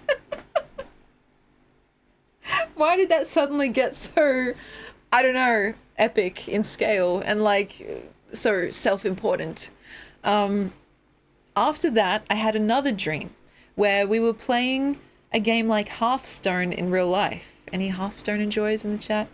It was my team with a few of my friends, in brackets, a bunch of friends' names, against the other team that was smashing us, as in they were beating us severely. They had all the good level characters that they were playing, and we were quickly losing hope. We were about to die, so we just put all our cards down and ran away. And while they were confused through all the colourful puffs of smoke and fog. The last dream I had was going overseas. It was a nice European place. After getting onto the plane area, there was a showcase thing with a bull. The bull was roaming free but looked friendly. But when it saw me, something about my face possibly made it angry, fair enough, because its eyes went red and it started to charge. It was running at me and I tried to run up the stairs, but at the last step it got me and started stomping on my body, which really hurt. Luckily I didn't die, although I thought I was about to. Then the group of us traveling went to McDonald's to eat something, and I noticed that one of the travelers that wasn't with us had dropped their receipt. It actually had their credit card with all their savings on it, so I had to return it. The man was named Stephen, and he was tall with grey fluffy hair and circle glasses. He gave me a pat on the head as a thank you. Then I woke up. So, yeah, you're welcome, Stephen. You're welcome. That was like 3 dreams in one. But yeah, it's like, what the hell? And I do have often like multiple dreams in one night. The only thing is, like, I pretty much, if I don't write it down straight away after waking up, I'll completely forget it. And so, yeah, I used to be very diligent about it, but I haven't really done it in a while. And yeah, eventually I was spending like an hour or longer writing down every detail, and it was eating into my school time because I would do it like on the way to school when my mum was driving us. And then like I'd be only half finished by the time I had to get into class and be like, oh my God. So, yeah, that's funny though. Some weird stuff. There's more, by the way. That's just a handful. And it's like interesting, right? How many of my friends and family members are actually in these dreams. I've had dreams about like celebrities too, but they're less often. Weirdly enough, I don't know if I've had too many dreams about like Jerma and stuff like that, or even Elvis. I would love to have a dream about Elvis, but no. Oh, okay, like let's just give Emmy a dream where she's stomped to death by a bull. Okay, thank you so much. It's Mr. Sandman. Bring me a dream, making the sweetest that I've ever seen, or however the fuck that goes. Let's see if there's any with people that you guys would know. I don't think so. Bill Wirtz.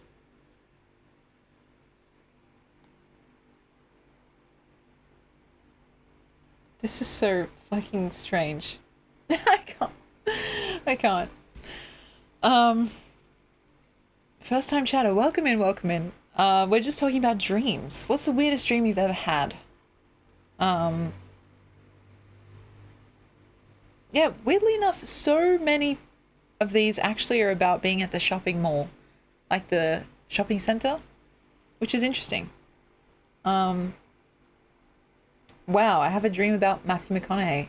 This is from 2025. I went to the top. It's not the most recent, but like second most recent. And you guys know how I still have my whole like, you know, Matthew McConaughey obsession. I ended up having a dream about him. It's a short one, so I can read it to you guys. I wish I could remember my dreams, but for me, every night feels dreamless. I get that too. There are some nights where I don't really, like, I just hit the pillow, and if all goes well, I wake up and it's like the next morning. But that is very rare. Like, usually I have to make a sacrifice to the gods, hope and plead and pray. And, yeah, I'm still tossing and turning. But dreamless is not a bad way to be. Yeah. I think I would prefer that if I could actually get to sleep at appropriate times, and if I could have no sleep paralysis too. But this dream is called McConaughey, and hopefully it's not too naughty, but we'll see. I was at my old home, but for some reason it was on water, Venice style. It was the beginning stages of flirting with someone because I had butterflies and I didn't know if Matthew McConaughey really thought anything of me yet. Oh God. He was there with his wife. Oh God, flirting with a married man and a group of other couples for some kind of retreat. It also felt like the 50s, as in the year, based on the clothes and style of talking.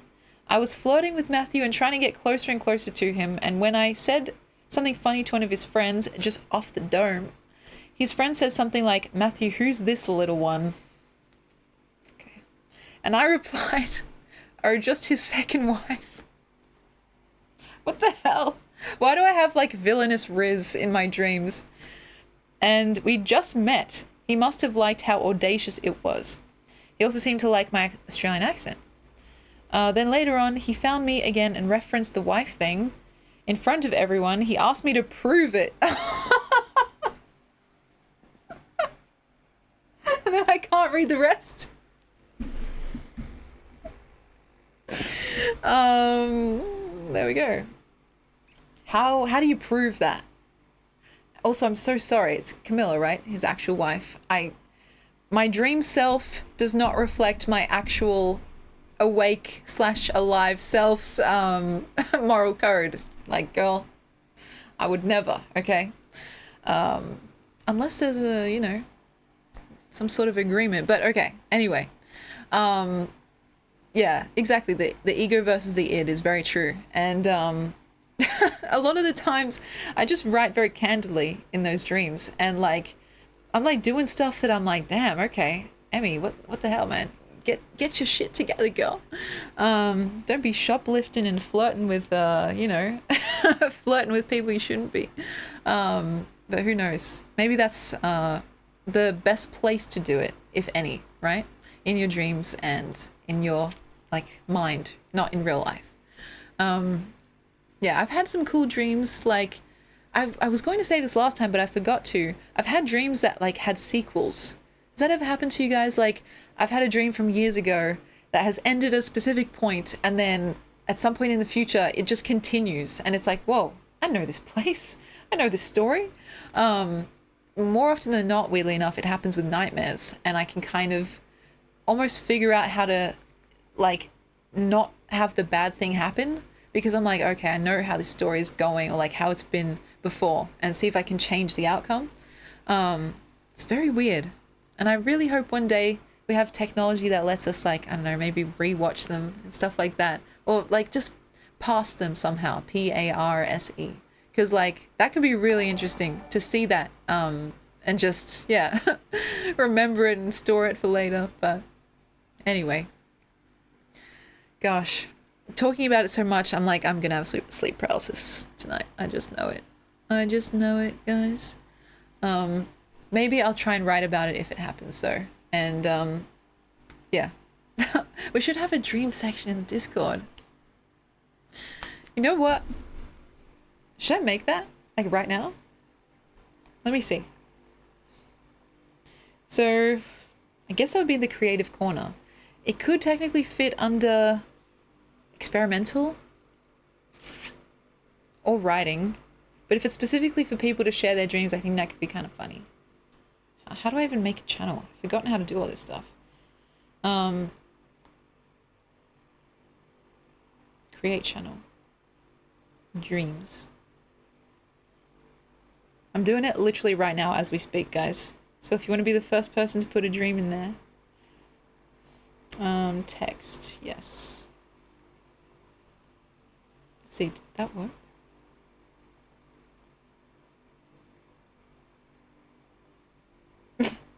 It's done.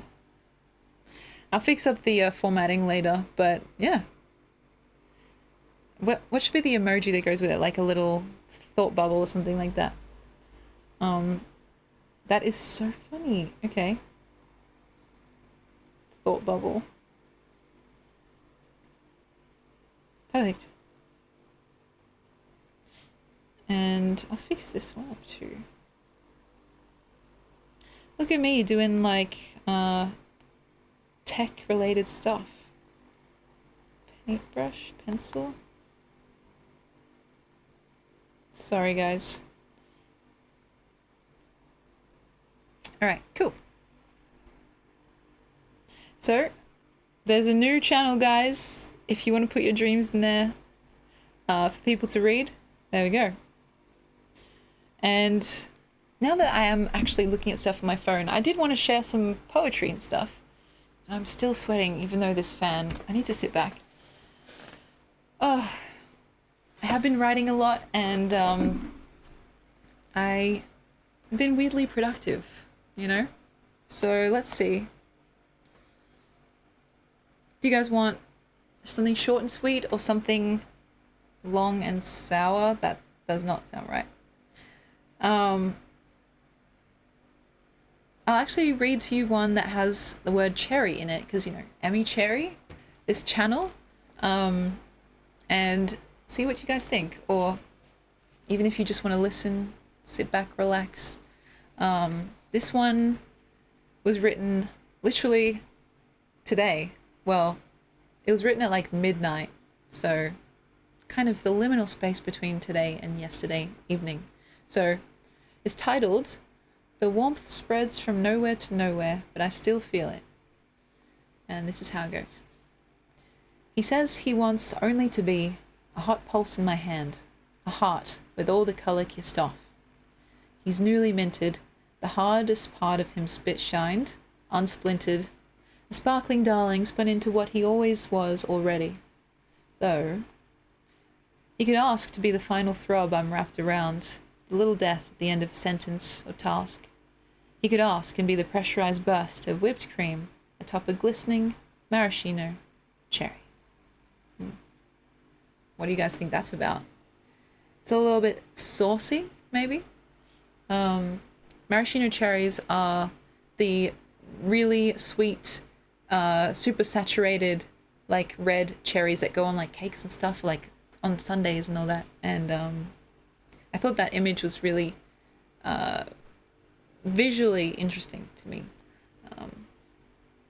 And also that line, a heart with all the color kissed stuff. It's like something that's been loved so thoroughly that you get to like almost like take the paint off it through through affection and see the true thing underneath.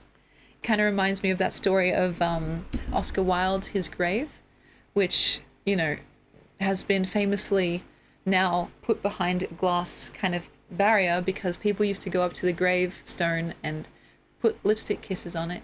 And every time they would have to wash the kisses off, it would like degrade the stone. So literally being worn down by love, it's like a very romantic and very Oscar Wilde-like thing, right? And so, yeah, I love that story so much. And one day I do want to see, I want to go and visit Oscar Wilde's grave, which I think is in Paris, if I'm not mistaken, to pay my respects to the man, you know, the poster child of decadence, the movement that I find myself so often fascinated by. And, you know, I said this before, but when I was in university, I had a class called Decadent Literature. It was meant to be like exploring the whole movement, the key writers from that time, and also like, you know, just the whole thing, what it meant, what kind of decadent writing even looks like, what books would be considered decadent. And in that class, I loved it so much. I had such a great time, but I got the worst mark out of any subject before or since in that class. So I don't know, maybe I've got like some hang up to do with it. I can't even remember at what point, like it was probably my essays that were not that great. But yeah, so I got like, I just passed, I think, that class. And because this was like close to the COVID times, I'm pretty sure, we had this special thing where it was like your bad marks won't really wreck your overall score, so that was very lucky. But like, yeah, the class that I loved so much and actually cared a lot about and tried my best in, I actually got a pretty bad mark. And I don't know, like, I should probably read my old work and see if it was just not that great. But yeah, since then, like, I've done a lot of writing in that style and a lot of research on that movement, and it's just interesting that it happened to be the one class that like I just was not great academically in. So who knows? There were other classes that I surprised myself by doing well in, and then other classes that I didn't surprise myself by doing poorly in, like when I did German and French and stuff like that.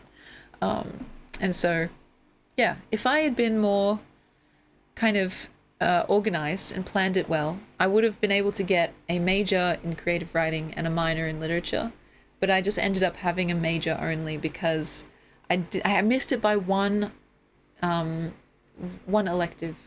So yeah, it's a bit hard to explain how it all works because it's like fucking, you know, it's very convoluted essentially. But you need a certain amount of classes within the category of literature to count as a major.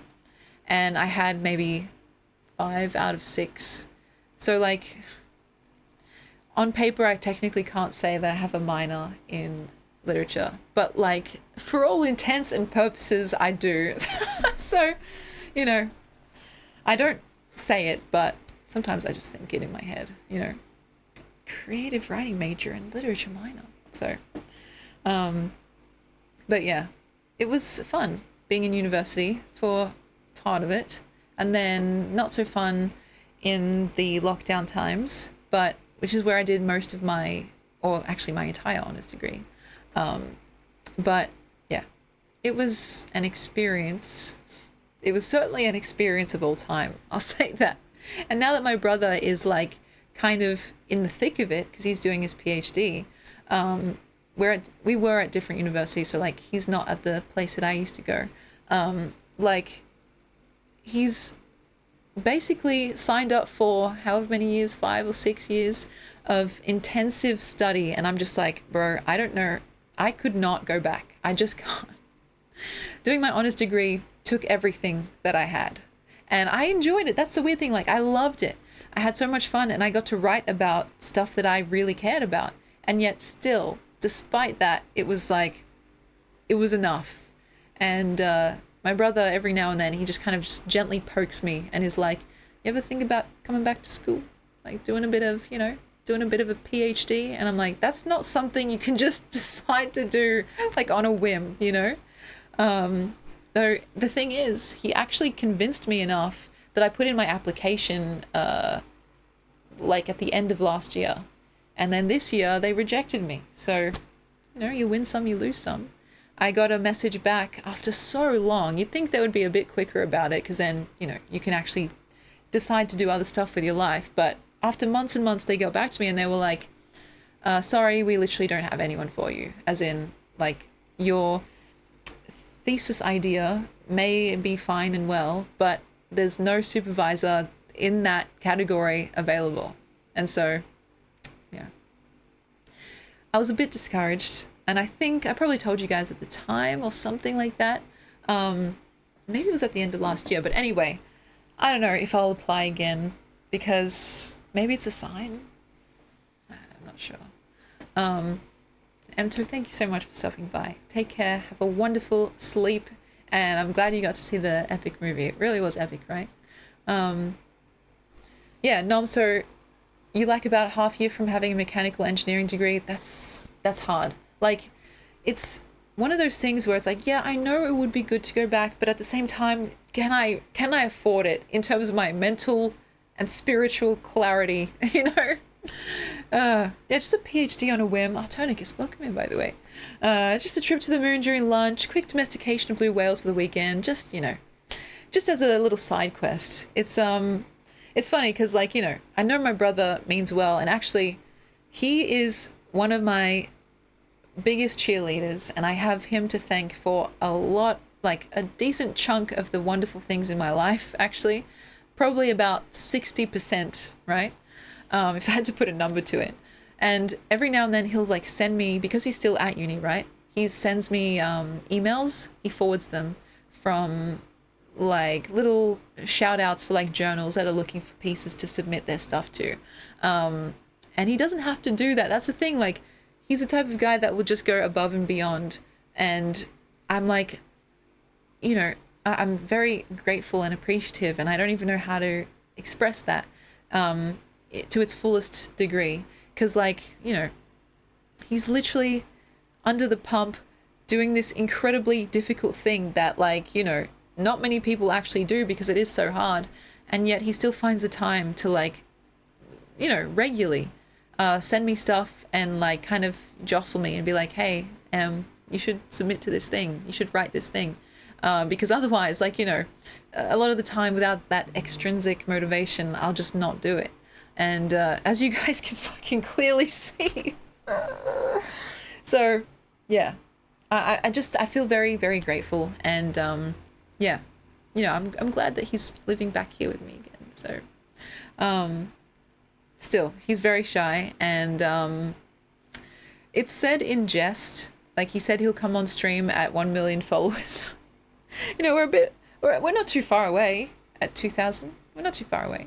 But like, yeah, I love him so much, and I love my sister too, of course. I just wish I could share more of him with you guys, but I respect his right to privacy and the fact that he's very shy. And yeah, it's not for everyone, like being in front of people, like a crowd and stuff like that. So, who knows? Who knows? Eventually, in some distant future, maybe in some parallel universe, hitting 1 million followers and being like, well, you did say. That would be the funniest thing ever. Oh my God. Like, yeah, just, it's not out of spite or anything like that, but to have your motivation be, you know, more or less just to prank your sibling. I feel like that's big sister energy. And so, who knows? I've tried to share some of the stuff he's written me, or some of the stuff that he said to me, the text messages and all that. But yeah, he's a very interesting and funny guy. And God, he's going to be the first doctor in the family, even though it will be a doctor in Italian studies. Like, you know, if someone's having a heart attack on the plane, maybe he can read some Italian, you know, manuscript or something. But yeah, I think it's pretty cool. And I don't know, I don't think I would have the stamina to go back to university, at least not currently, you know. I've thought about it, but yeah, I want to focus on you guys, you know?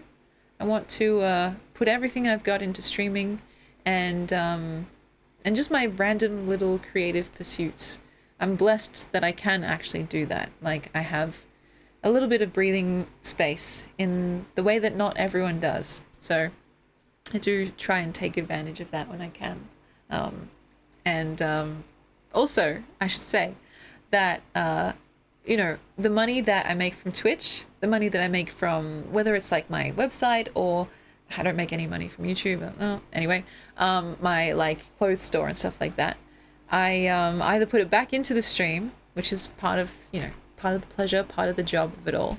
But also that money goes directly into me like shouting my friends or like my family when we go out to eat in the way that way back when I said that I love doing, because it's like, you know, what else am I going to use that stuff for? I obviously don't need more stuff. I don't need more clothes.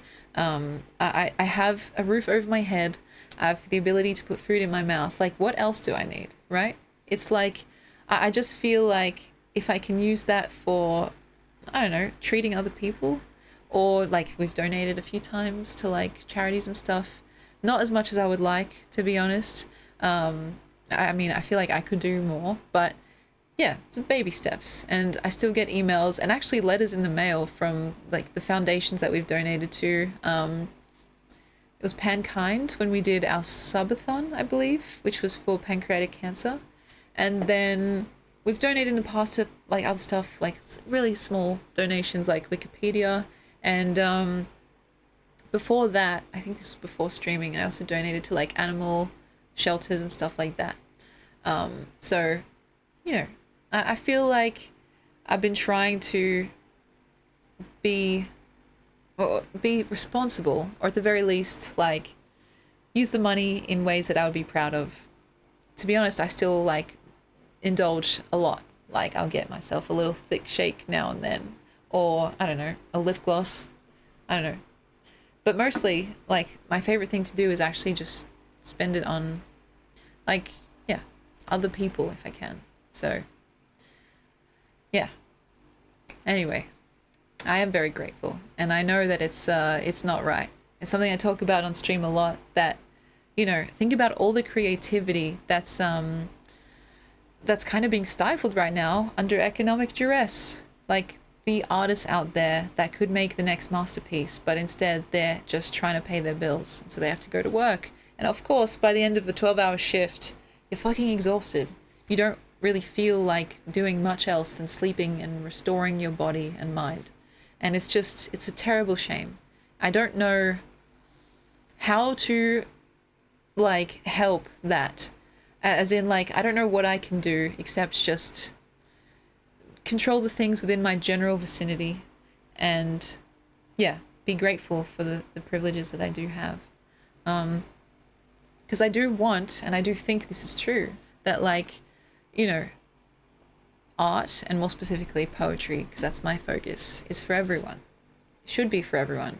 And I think it makes life more colorful, more vivid, and more empathetic. Like, it makes people more empathetic to each other. And I don't know, I want that for people. Though I know it's tough, because, you know, it's hard. If you gotta fucking go to work, you gotta go to work. If you are struggling to pay your bills, like, survival comes first. And so, you know, in a lot of ways, what I do and the stuff in my store, for example, like, they are luxury goods in a sense. I hate to think of it that way, but it kind of is that. And I want to reach a world in which art does not have to be a luxury good, if that makes sense, but like a right, a right to art and beauty. And so that's why I try and keep a lot of the stuff on my website as freely accessible as possible, and stuff on my YouTube channel and stuff. It's not monetized now. I don't have enough stuff for that, followers, watch time, all that stuff. But if it ever does get to that point, like, I'm not going to make it copyrighted, if that makes sense. Because I think you have the choice if you want to copyright your stuff so that people can't use it without, like, getting in trouble or paying you or whatever it is. because I want people to use it. Like, I want people to enjoy it and to share it, or to have it inspire them in some way, or encourage them, I think is a better word. I don't think that I really have the capacity to inspire people, in the sense that, like, I'm not some inspirational, motivational speaker. And if anyone ends up making something, it's not like I had the gun to their head being like, fucking make something right now, you punk. And so I think encourage is more the better word, because, like, I don't know, I can maybe show people what is possible, and then it's up to them what they do with that knowledge. I can't really do much more than that. And so, yeah. And trust me, Cody, I still treat myself a lot. Like, I think I've been trying to balance the scales, you know, and trying to just spread the love a bit too. How are you doing, Australian Emmy? I'm very good. What's going on, mate? I'm fucking great. Thank you for asking. How are you? But yeah. So anyway, I want you guys to feel like, you know, these streams or these topics can, like, give you more insight or more tools to then go out and do more art stuff in your lives, whatever that means to you. It doesn't have to be writing related. And yeah, that's all I could want. So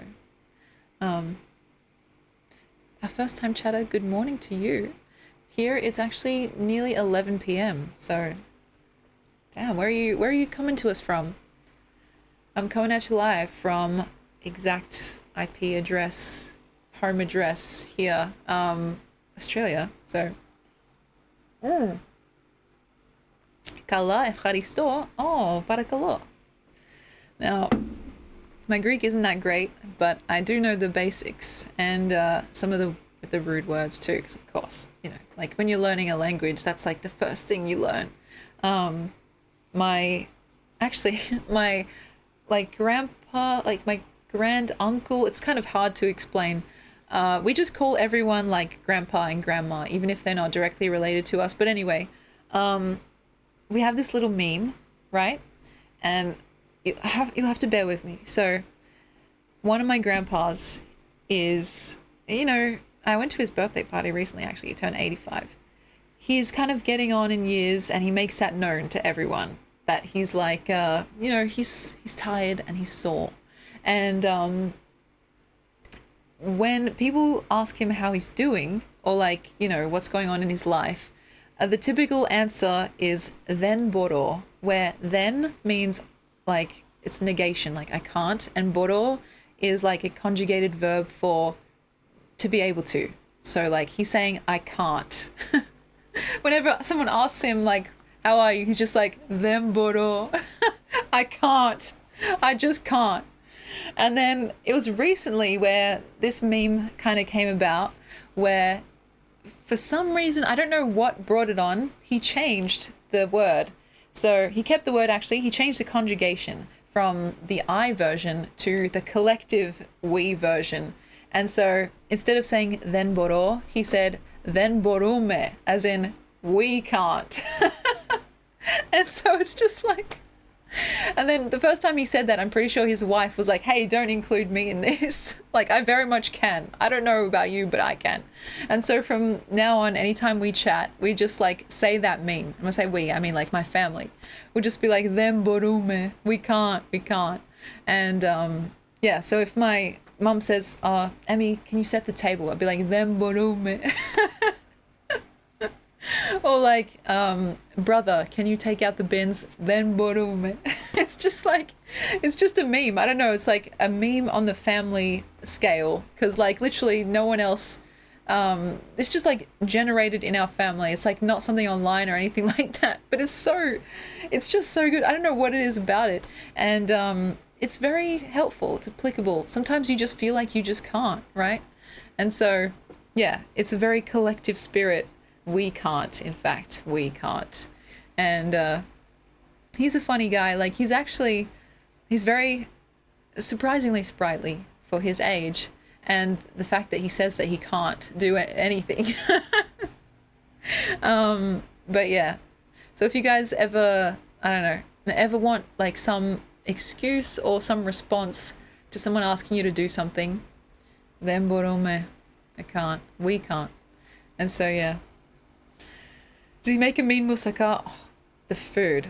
Like, I know I said before that I don't really like certain Greek foods, but there are the Greek foods that I do like, they just pop off so hard. And honestly, moussaka is kind of Greek and Egyptian, which there's some overlap between a lot of them too, because I'm half Greek, half Egyptian, right? 100% Aussie. And like vine leaves are another one that like share similarities. They're different in small ways, but like the main thing is kind of the same. And so moussaka, I love. My dad makes it really well actually, and I also really like what was it? My grandma makes this dish called supa, which I think just translates to soup, and it's like this rice soup dish that's so beautiful, and it's like literally pauper food, as in like something that people would eat in the village because they had nothing else to eat. It's like rice and sometimes like meatballs, but usually just rice soup. And it's really tasty. It's so good. There's like rice and eggs, and then you put a bit of lemon juice as well. And it's just like, it's creamy and tangy and like filling. It's just like, it's beautiful. And I don't even know like where she got this recipe from. It's just something that she learned, I think, when she was a lot younger. And yeah, I might actually ask her if she can make it again because I love that shit. And so, yeah, that's another little recipe that I really like. And she also makes homemade pasta as well. I should learn how to make it actually. Like, I think she would be interested in teaching me. Like, honestly, after this event stream, my grandma has been asking me to like come back on stream. Like, as in she wants to come back on stream. And she wants to make something for you guys. Because last time we made like kind of fried bread, which sounds weird, but it's delicious with cheese inside. And then we also made, did we make pasta? I can't remember. We made something that involved rolling. And yeah, she's in our whole family for some reason. She's really like the one that likes being in front of a camera and like being kind of, you know, having the attention on her. And so I want to do a stream with her sooner rather than later. But I just figured like, you know, we've got so much other stuff that we have kind of in the works. And I want to make it good. Like, I want to make it an event if I can. But who knows? If I just get this sorted, if I get my phone fully charged and have it positioned in such a way where like it can stay charged during it, it'll still drain the battery. But I think we can get like maybe an hour or two, an hour and a half out of it. So maybe she can teach me. And that would be a fun thing. And you guys can see how it's made as well. Andy, thank you very much. It's been a hot minute. I hope you're well, my friend. And yes, Nom, you're absolutely right. Poor people food. Some of the best food comes from those, like, you know, poverty meals. And I know that's, it's not a graceful way to say it, but like, didn't pizza start that way as well? But it's like hearty, it's easy to make. It's just like, there's something really nostalgic and fulfilling, feeling as well about it. So, yeah, we'll see. I don't know if I can organize something with my grandma for like a couple streams from now, just because I have, this weekend I'm busy and I want her to be prepared and like, you know, to know what's going on and stuff. But yeah, I really want to do something because she's been asking me and I think she had fun last time, I hope. And yeah, she can't really speak English. So the reason why it takes so much prep is because I'd need either my mum or my auntie or both of them there, not only to translate, but like for you guys, but to translate for me. Because like, I don't know, I know some Greek and I understand more than I can speak it, but like, I want to make sure that I'm actually doing the right thing and I need my mum to be there. And so yeah, it has to be a time that suits everyone essentially. So still, I think it'll be fun. And yeah, she has been asking. Maybe I'll make like a small goal. Like, because this is a big one that we've been working on for a while, but I don't know. Maybe I'll add it to this. Instead of elf stream, maybe?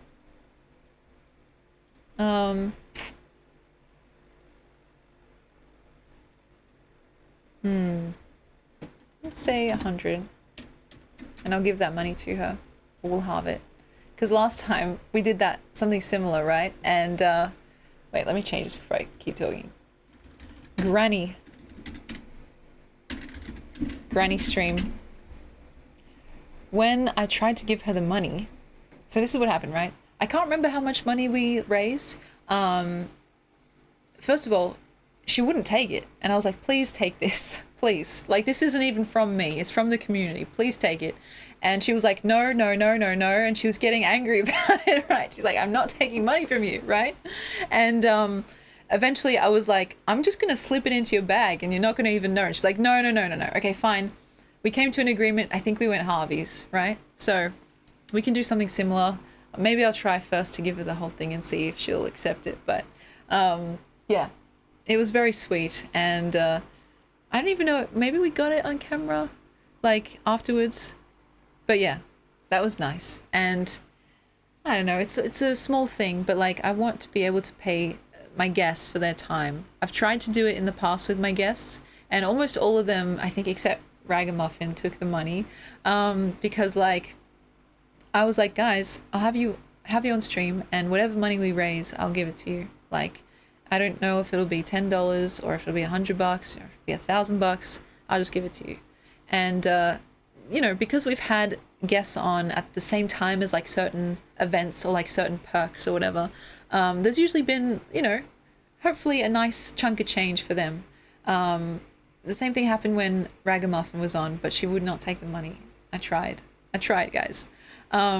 She was like, no, this is like your thing that you do, and like I'm just here to enjoy it, and I just wanted to be here and support you. And so that was really kind. I'm still gonna fucking see if I can, I don't know, pay her back somehow though.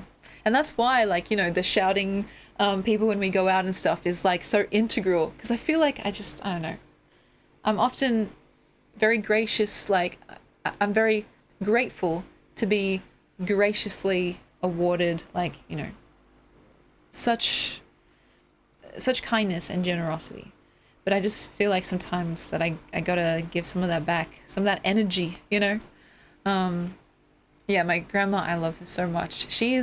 Sometimes she can be a bit crazy and hectic, and she will do that thing, like she's part of that generation that will say to your face like, oh, you've gotten fat, and it's like, thank you so much for that. I was having a great day, but you know, she's saying it not in a way that's like, she doesn't realize, you know what I mean? And I've tried to just take what she says with like, not a grain of salt necessarily, but something similar to that, because she's just part of that no filter generation, and she's mainly just saying it like an observation, if that makes sense. And I don't think it comes from anywhere malicious, but I don't know, I can't really change her at this point, so I just like, okay, thank you, thanks, yeah, all right. Or she'll say something like, oh, I don't like your hair, change it. It's like, no, I'm not gonna change it. Like back when I had my pixie cut, so I cut my hair really short, like probably like even shorter than this, like imagine my hair was literally just like, wait, just like that, but even smaller. Yeah, so I had that for a long time in high school, and she was like, you look like a boy, I don't like it, change it. And I was like, I literally can't, it's gonna have to grow out. You know? And yeah, she doesn't even mean it necessarily in a bad way. Like, she's not intending to be hurtful, she's just intending to speak her mind. And because she is the matriarch of our family, like, you know, literally all the other grandparents are dead now, and she's the oldest one, she's the only one left, like, she is the boss of our family. Like, you know, from far away, well, not really that far, but from not in this house or not in my parents' house, she's still the boss of all of us. And so, yeah, she's like, I don't like your hair, change it, you look like a boy. Give me 6 months, I'll do my best. You know what I mean? Oh God. But that being said, like, I'm cherry picking those examples, right? Because she also says nice things in that same register. She'll be like, your dress looks beautiful and you look beautiful in it, right? Like, she'll say, it's the exact same thing, it's just she's saying what she feels, right? And so in that way, it's kind of like she's just living her truth. And sometimes the truth hurts, I guess, coming from her. But she'll say things like, what's an example? Like, you know, you made this beautifully, like this dish or whatever. Or like, I'm so glad to spend time with you. And it's like same exact register. There's no ulterior motive. It's just plain and simple as she sees it, right? They say children and the elderly will be 100% honest with you, for better or worse. That's literally exactly what it is. And, you know, sometimes, like, I've seen my auntie especially, and my uncle that I don't really talk about that much. You know, he's one of those uncles that everyone has that's a bit, what can I say? Has interesting politics, shall we say. I still, yeah, of course, I still like him, I guess. But anyway, what was I saying? Yeah, so they will sometimes like get into arguments with her, fights, because she'll say something and it'll be kind of like, I don't know, it'll come across in a particular way. And so, yeah, what do you think of this business idea? It's shit. Yeah, literally. That's literally the style, right? And if she thought it was anything else, she would say that, right? And so, I don't know. I just feel like I have two options, right? I could get mad and be like, oh, I can't believe you said that, and then start a whole argument. Or I could just be like, oh, all right, you know, and just move on, right?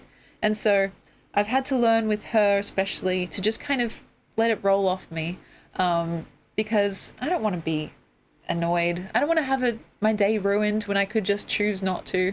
Though, that being said, you know, like, I don't live with her, so maybe that's easier for me to do. We don't see each other every single day, like 24/7. My auntie and my uncle, they still live with her. And so, yeah, maybe it's different in that case, but for better or for worse is absolutely true. And yeah, I've been on the, you know, the receiving end of some harsh words, but what can you do? If it's stuff that I already know and like about myself, then it's less like I'm really going to take that into account. So, yeah, and sometimes it's funny when it's others, but then when it's like you're on the receiving end and you're just like, oh, fuck, well, okay, here we go. And so I don't think she said anything that crazy when we had our last stream, with her on, I mean, but like, yeah. She's an interesting character, and the fact that she lets me even like, you know, have these moments with her on camera is everything. Because like she let me dress her up like Cat in the Hat. That's true dedication, and so, you know, I don't take that lightly. Oh hey MD, welcome in, and Miracle Boy, hello, first time chatter. But yeah, I don't know if it'll basically, oh no, it won't complete that. If we do that, whenever it happens, then I'll organize it, because I think it could be cool. And I get to have my favorite dish from her, supper, which is literally just soup. So I'm pretty sure there's probably like a qualifier, like rice soup or something like that, but that's what we call it colloquially. And there's different variations. Like you can have it with chicken, you can have it with meatballs, which are homemade as well. But I literally would just take the plain rice soup with a bit of pepper and a bit of lemon juice, and it's so good. Like, it's so good. I've never actually cooked a main dish for her. My sister mostly has like made desserts and stuff that you like bring to events, like family gatherings. And that goes over well, you know. My mum also makes desserts and stuff, but she's usually like, if we're doing a big family bash, it's usually going to be at her place, and then she'll be doing like the food with my uncle and auntie. Like they'll have a barbie at the front, and how Aussie is that, right? And so, you know, I think if we're feeding her, it'll be my parents having like a spit or whatever, like a you know, one of those roasts that just turns and you just shave off the meat. So yeah, so she's not like out there sweating over the barbecue. I think that would be a bit much, because she's fucking like, she's 90 something, 92, I think, this year. And she is still a gun. Like, she cleans up the house. It's not like the Then Burume meme that I was just talking about before. The we can't thing. It's like she just does a bunch of stuff, and I'm like, dude, I don't even have that much energy. Like, I haven't cleaned my room, and hopefully she never sees this, because she'll be like, Emily, go and clean your room, but like in Greek, you know. Because, yeah, she's like very into that sort of thing. Like, you know, if one little thing's out of place, she'll want to fix it up. And, oh yeah, roasting is in being harsh. No, she's not that. Well, she's not harsh. She's just matter of fact. But that's very funny. Like, if someone makes it in a different way, she'll be able to tell. Like, one time, I think it was my mum, she made a dessert that my grandma sometimes makes with like one slice of lemon, right? But then my mum, I think, made it with two. And then my grandma noticed. She was like, oh, you put two slices. And just by taste. And she was like, wait, what? How did you know that? She's like, it's too lemony. And so it's very matter of fact. It's usually not like derogatory. More like, here's something that I noticed. Take it as you will. And yeah, whether it's good or bad. So that's something I can appreciate. If she was only negative, then I think that would get very annoying. But if it was something that was really good, unexpected, surprising in a pleasant way, yeah, nothing gets past her. Then she would say the same thing, like, oh, yeah, you made this perfectly. And actually, she did say that once, but about Costco trifle. She said something like, oh my God, this is like the best cake I've ever tried. And it was not homemade, it was from Costco. But honestly, I agree. Like, the Costco trifle is fucking delicious. And oh my God, there's a story actually in that, because of course with Costco, there's gigantic portions, right? And so one time I actually bought one, and it's like $40 or something. Don't quote me on that. But I was like, you know what? I'm going to eat it over time. And like, maybe I'll have some friends over. I can like, you know, give them each a little bit as well. And so what happened was, the first few days, I kind of just forgot about it. Maybe I had food with like, you know, at other people's houses. Finally, I get around to opening this trifle. And in a few days, it had already gotten moldy.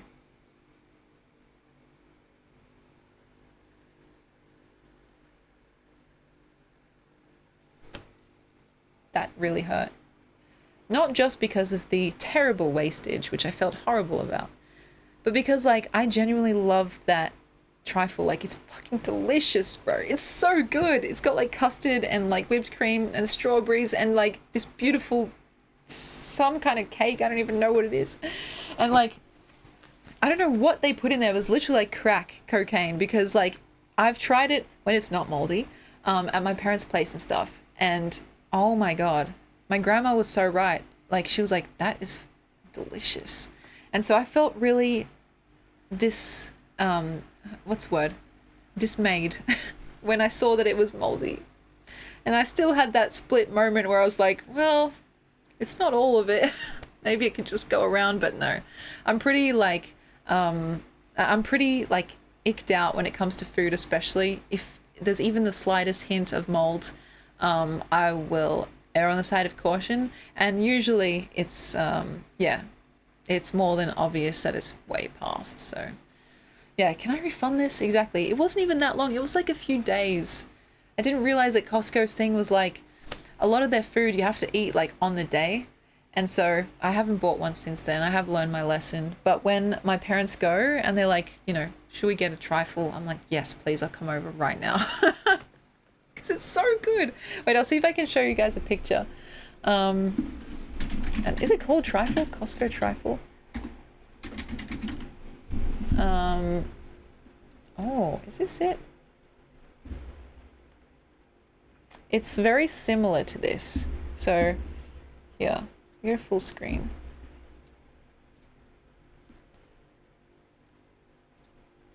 It's very similar to this.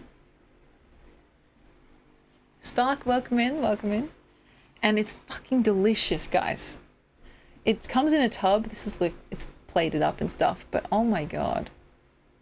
Wait, this is how you make it? Okay. Maybe we should make it one day. Yeah, it looks fucking delicious, right?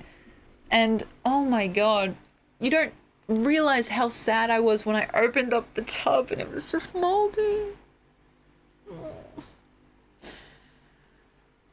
Now the one that I had was strawberries, and maybe there was cherries too, but I can't see any strawberries here. But yeah, it looks basically similar to that. So it hurt me, guys. It hurt me a lot. Because like it wasn't even a bit of mold, it was a lot. Like a lot. White fuzzy stuff all across the strawberry part at the top. It looks like it should be eaten instantly. Exactly, right? And the thing is, the portion size, I don't even have a good scale for it, but like, see this tissue box? It was like 2 of these. Like, the fact you had trifle in your fridge after day 1 is a crime. That is true. And I honestly don't even know why I didn't eat it the first 2 days. I think it was because I was probably out, like, having dinner at someone else's place. Because that shit, like, I was thinking about that in the back of my mind. You know, like, I love it so much, and I haven't had it for a while. Maybe the mold kind of put me off. But yeah, welcome in, by the way, Stevie. We're just talking about random shit. My grandma, actually, like I want to do a stream with her again soon, and you know, the phone streams, they're even more scuffed than usual, and that's saying something. But the cool thing is that I can basically just start streaming wherever I want, and as long as I have Wi-Fi and charge. And so, like, today when I went out with friends, I was joking about, like, how I could literally just start streaming right now. But, yeah, I wanted to see if she's kind of, like, interested and what we're going to make together. And, yeah, I think it'll be kind of fun. So, I have to get my mom involved as well. But let me see here.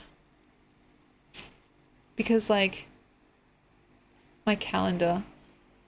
Yeah, a lot of my weekends I'm doing random stuff. Like tomorrow I'm seeing friends. The day after I was meant to go tree climbing, but I don't think that's happening anymore. I think I'm going to my family's house. Then the weekend after that I have a friend's birthday, and then the weekend after that I have another friend's birthday. And so, yeah, it's kind of busy. But, you know, we'll figure something out. So, yeah. We can make some homemade Greek food, and she can tell me if my hair looks good or not, because I'm sure she'll have something to say about it. Yeah, tree climbing, like, as in when you get harnessed in and you kind of just walk amongst the trees. It's a long story. But I think that's been postponed because people that I was going to go with, yeah, there's like, it's a whole thing. It's like family related stuff. Like one of them got injured, so yeah. Line a bowl with sponge fingers if you can still get them, or cake. Pour jelly over the top, throw in fruit before it sets. One set add custard, one set add cream, add sprinkles. That's beautiful. Honestly, if I were like less lazy, I would probably do that. But sometimes, because I have jelly, like the packet jelly in my cupboard, I could just easily make that. And I'm just like, you know, that's fine. I'll just, I'll just dream about Oreos and imagine how they must taste. Though actually I had Oreos today, so I don't really have to imagine that much. But, yeah, going out so much and like going to see movies and going to other people's houses, I end up like, fucking being too full to eat anything once I get home. So, I guess that's good. Trifle with Oreos? Oh my god, that is actually genius. Holy shit. Has anyone ever done that? We need to do this. Like, we need to try this and, like, make some new discovery. Holy shit. Oh, double stuffed, though. It has to be double stuffed. Because, I can't go back. Once you try double stuffed Oreos, and then you try single stuffed, it's just like that exact face. And yes, of course, we'll do affirmations, probably in a sec, actually. One time, do you guys remember when I bought online those like mega stuffed Oreos? That was beautiful. I hope they one day make their way to Australia, because I had to buy them from like America or some shit like that. And yeah, it was short-lived, that packet. I think literally within the night, because, you know, this is back when I was at my old house, my parents and all that. And so I was like, guys, try this. It's like triple or double or quadruple stuffed Oreos. I can't even remember. And yeah, sometimes I dream about those Oreos. But and yeah, so when we go out, like I'll try to shout when I can. Or if I'm going to like my parents' place, they usually like will cook or buy food, and I'm like, guys, do you want me to chip in? But they usually fight me on it. But yeah, when we went out recently to a restaurant, I paid the bill. It felt very, self-important. But yeah. They immediately just end up buying something else or like, helping me with something. So I'm craving Oreos now and I blame you. I'm so sorry. This is what happens. Like, I should not, like, I literally need a sponsorship with Oreos or something because like they are a part of my life, as much as I hate to admit it. And people think, oh, she must be paid to talk about these things. But no, I literally have never been sponsored by anything other than the Oodie, and they didn't pay me. They just sent me a free Oodie. So that's still a very generous thing to do. But like, yeah. God, I wish I was paid to talk about Oreos. That's literally the dream. Anyway, let's do affirmations now. And oh my gosh, it's so hot. I'm actually dying. Let me see. This is something that we do once per stream. And if you've been around, you know what we're about to do. If you're new, this is like an inauguration into the Amy Walker universe, I guess. And so this is like what I consider to be a little pick-me-up in case you haven't heard this today, or if you just want to hear it again. I think it's a shame that we don't say these words to each other, to ourselves more often. So it's my mission to change that. And of course, this is not my own words. I've taken this directly from this video here. And so if you guys would like to see the video, then please do. And hopefully you can still hear me, Cody. I'm majestic. Look, it's fine. Without further ado, it is my absolute pleasure to tell you, yes, you are. You are ready. You are equipped. You are connected. You are unique. You are gorgeous. You are loved. And my personal favorite, you are alive. So thank you for being here with me, for listening to me chat about Oreos and trifle and other delicious things. But more importantly, thank you for being here on this earth in general. And yeah, I know firsthand it's not always easy, but it is always, always, always important. And I'm very, very grateful to have you guys here. I think the world is better with you in it. And I think we can make it even better for each other. So, yeah. Logan, welcome in. What's up? Nothing much, mate. What's going on with you, mate? Tell me everything. The world is yours, mate. Oh, gosh.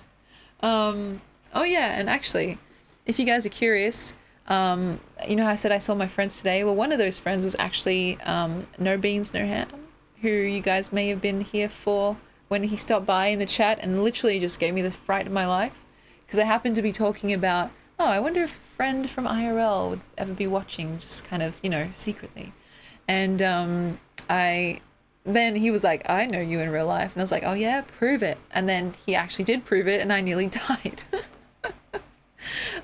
So that's one of the people that I saw today. And I've been trying to get him to join me on stream. He's such a beautiful light in this world. He's funny. He's interesting. He's engaging.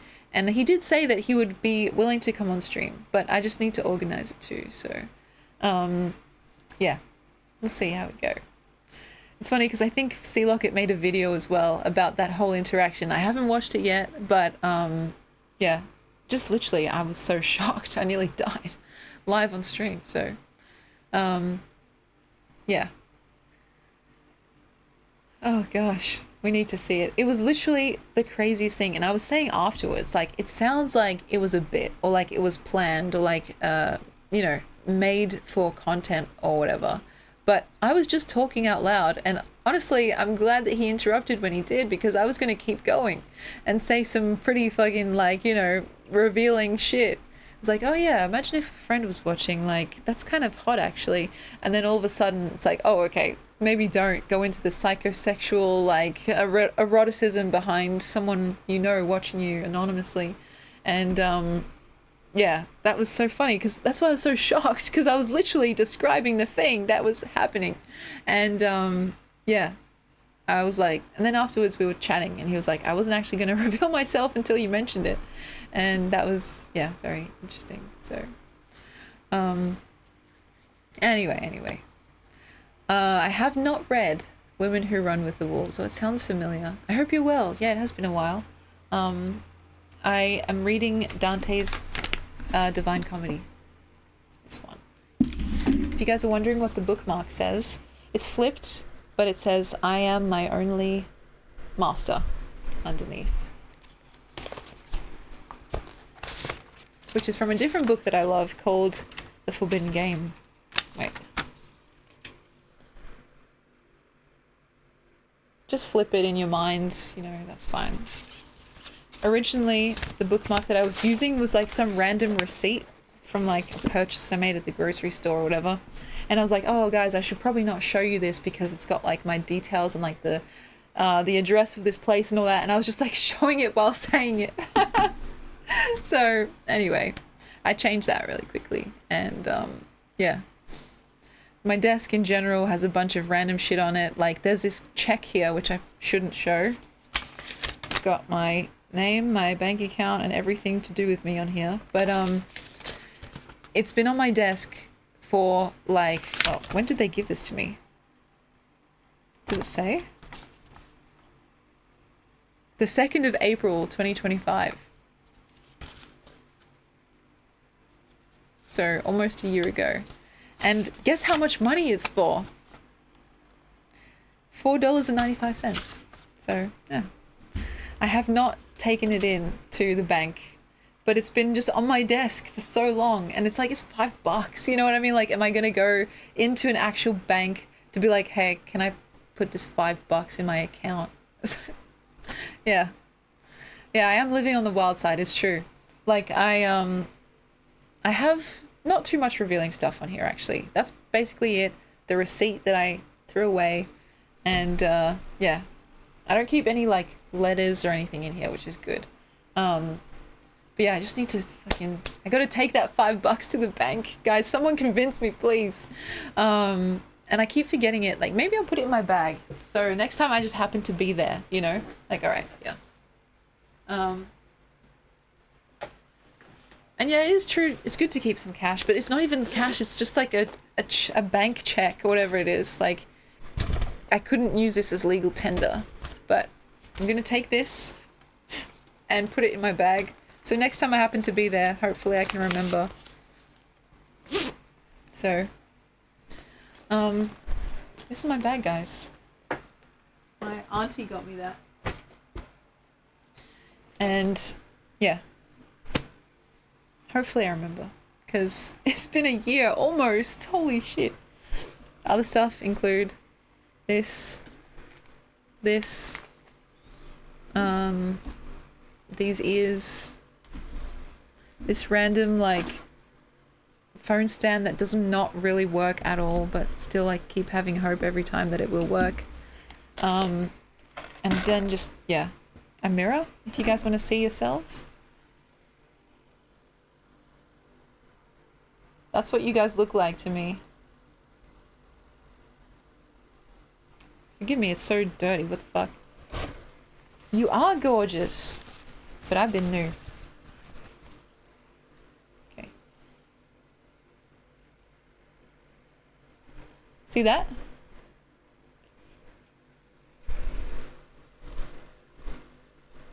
Well, I've never been to Spain, but I kinda like the music. They say the ladies are insane there, and they sure know how to use it. They don't abuse it, never gonna lose it. I can't refuse it. This is a stack of blank cards that I got for $1 from an op shop. It's still in its packaging. There's a bunch of envelopes. Sea Locket told me Thursday how many Pathix he has. For some reason, I thought he had only 1 or 2. It's cool that he has the whole set, right? Sea Locket, I think, has most of the stuff from the Poetic Shop, which is very flattering and, you know, kept me afloat from some of those times where I was not really streaming that much. And, yeah, I know that it's, some of that stuff is maybe not really necessary and a bit pricey, but it's all made by hand, in-house, you know, and hopefully the love and care is shown in the actual products themselves. So, you may not even be able to cash the check. Oh God, don't tell me that, Stevie. They generally expire. What the fuck? I didn't know money expired. That's horrible. Well, that's actually good, you know, good incentive to like cash any checks I get in the future. Because for a long time, I didn't really know what a check was. Like, I had some come through in the mail and just thought it was like a receipt that they had put some money in my account. And so my mom was like, actually, you need to go and take that to the bank. And I was like, oh, fuck, did I throw some out? So I don't think I did, but anyway. Do you ever get told you resemble Angelina Jolie? That's like the nicest thing someone's ever said. No, I don't get told that. I get, who do I get often? Usually celebrities with dark hair, and pale skin. They're just like, Emmy, you look like this person here. And I'm like, that's cool. Or sometimes they'll be like, you look like this person here. And I'll Google it. And it's like the most beautiful woman I've ever seen. And I'll be like, oh my God. First of all, thank you. Second of all, I don't even know if I can like look at this person for too long. I'll fucking explode. So it's always a nice thing. And another funny thing actually is when people say like, oh, I bet you get this all the time in person. And it's like, not really. I think in person maybe people are a bit more, I don't know, reserved or something. Like, yeah, I'm typically just what's the word? Not a background character, not an NPC, but like I move through the world as a bit of a wallflower. Yeah, you might be the first, maybe. I've gotten a few different celebrities, but yeah. Angelina Jolie is one of my crushes, so I take that with great relish. Thank you kindly. You look like this girl I saw on stream. Her name was Evil Cherry. Wait, I think I have. Wait, give me a sec. Evil Cherry, her glasses. Which was actually from someone who I think got them off Throne for me, which is very kind. So, but I can't see anything when I wear these. Like, my whole field of vision goes, completely red. And so, how's this? Is this like, this doesn't really match, does it?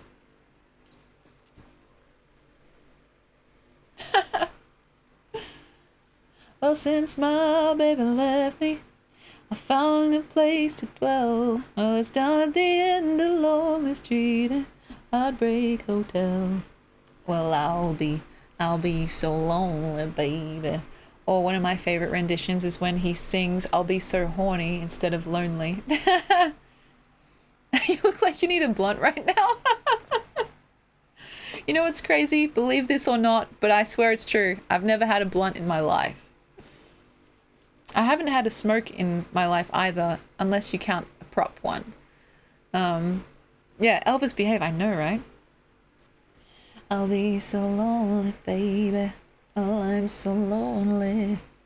I'll be so horny, I could die. That's literally what he does. And so...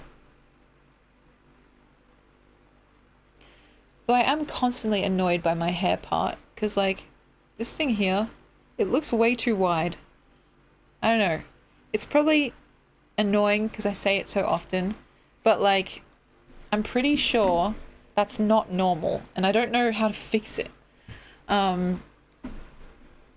Give her a leather jacket and a prop cigarette. Legit, where is my leather jacket? I have one somewhere here, and a prop cigarette. But, yeah, what can I say?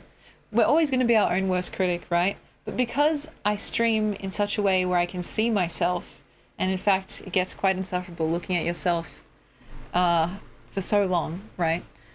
You just start to notice all these little things. And for me, I think that is so annoying. It's just like, please don't do that. Just, yeah, that's better. My health has had ups and downs. And every time I got COVID, which was like maybe 3 or 4 times, my hair started falling out. Since then, it's never really been the same. And I've also had like low iron in the past and low vitamin D. And that's like, you know, building blocks for good hair. And so my hair is actually quite long, right? It's quite sturdy. But for some reason in the front, it's been misbehaving, kind of thinning at the part. And so for a hot minute, I was like, okay, is this like a form of some kind of alopecia or something like that? It wouldn't be traction alopecia, which is the kind of hair loss that you get from tight ponytails, or like from constant pulling. But my family does have a little strain of like early thinning hair and early hair loss, right? Weirdly enough, only in like the female side, because my dad, he still has his full head of hair, and you know, it's cropped close to his head and it's salt and pepper now, but it's there, right? The same with my grandpa before he passed. But my mum and my auntie, my sister even, for a little while, we all had this thing where our hair was just kind of like thinning or breaking or seemingly like receding, which is not something that you want for a young lady. For a while, I was actually taking medication to see if it would help. But I ended up stopping it after a while. I can't remember why exactly. There's a bunch of different things, but I didn't really notice too much of a difference. And then I was also getting like side effects like muscle cramps and stuff, right? And so I still have the rest of that bottle. Like my GP, my doctor was like, okay, well, you can stop it for a while and just see how you go. And then maybe take it again later if you want. It's like, that's a very casual way to like recommend medication. And you know, if I gave more of a fuck, I would probably put like some makeup here to make it like darker, right? But it's just like, it's at the point where it's noticeable, but not noticeable enough for me to really cosmetically change it, but definitely want to change it like if it's health-wise, right, medically. But I didn't really notice that much of a benefit when I first started taking those, what was it called? It was like something not to get the hair back, like growing back, but to at least stop it from falling, and I didn't really notice much of a difference. But oh, Stevie, I didn't know that. Alopecia is more common in women, but more severe in men. I think that's actually, yeah, that tracks with what I've noticed in my family at least. And so I was hoping that my hair would start going back to normal once I got my like vitamin D back to normal and my iron back to normal and stuff. But now I don't know if it ever will. So who knows? Maybe I'll go to fucking Turkey and get a hair transplant of like a few strands. I don't know, man. Because you know how people go to like overseas to get a hair transplant, but it's like their whole head. For me, I just want just a little bit right there. I'm sure my part doesn't help either, because for a while I had a side part, but now for some reason, yeah, it's like, it's doing something. It's doing something, and I don't know if I like it. It stands out a lot when it's a front-facing light as well. But who knows, maybe I'll go back and check my like health stuff, and if it's all looking fine and the hair's still like this, then maybe I'll see what they recommend. But yes, I need a mohawk. That's true. And weirdly enough, I've made peace with the graying like side of things, but like I didn't expect that I'd have this kind of issue at 26, or as my sister likes to say, pushing 30. So yeah, it's kind of discouraging. But I don't know, maybe it's because my hair's so dark, it stands out more. But yeah, I'll keep you guys updated. Eventually, I don't know, maybe just shave it all off and wear a wig. We'll see. The Elvis wig or something like that, which is somewhere around here. I literally don't know. It's probably in my garage. Um, Looking around the room, like, where did I put any of that old stuff? I don't know. But anyway. Um, yeah. Find out, go blonde. I was blonde for a little while. I didn't mind it. The only thing that was difficult was the price, the upkeep. Because, like, you know, it's quite a task to go from this to blonde. And you have to get it touched up every 6 weeks. And holy shit, the hairdressers that I went to at least were really, really expensive. It was like $600 for one session. And I was like, I don't know. I don't know if that's sustainable, right? And so in terms of money that I've spent on my hair in recent times, it's been zero. Besides shampoo and stuff like that.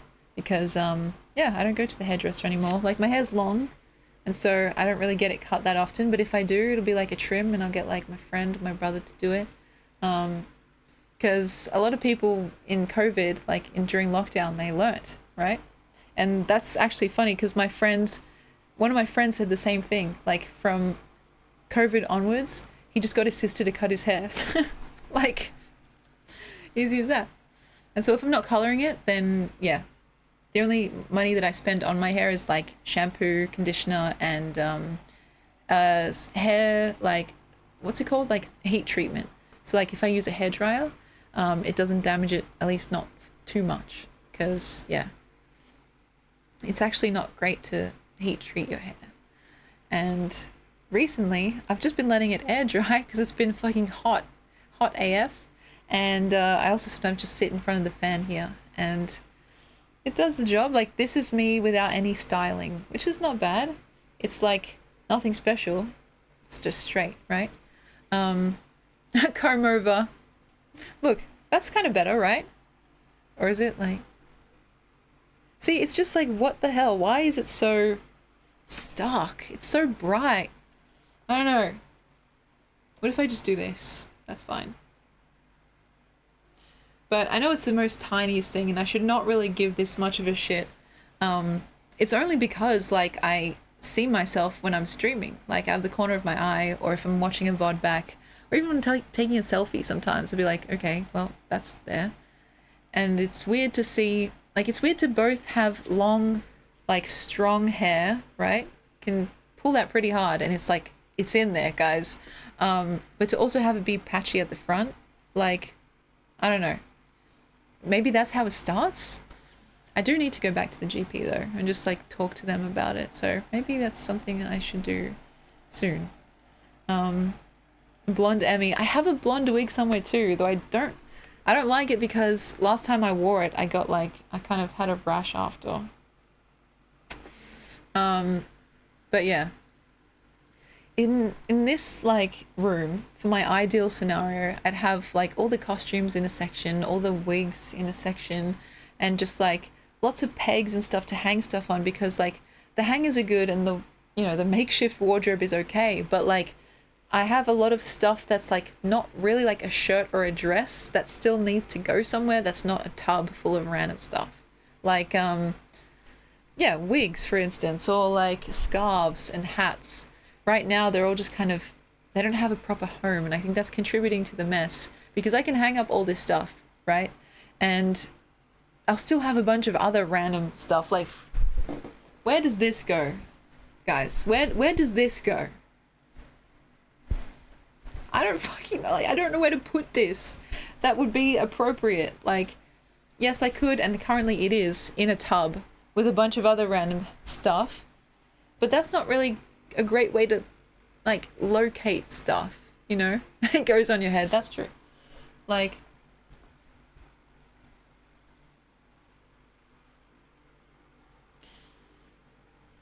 I'm a cat that can talk. That should be enough for you people. All right, yeah, you know what? I could just wear hats and then you can't see this top part. I'll be like catfishing my own hairline to you guys. And then one day I take this off and I'm actually totally bald. Whoa. That's crazy.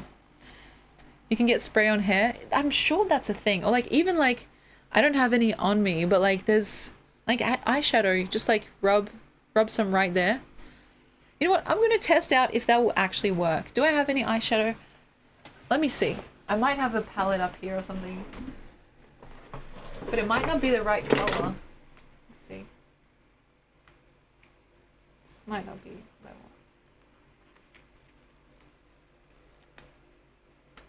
Oh god.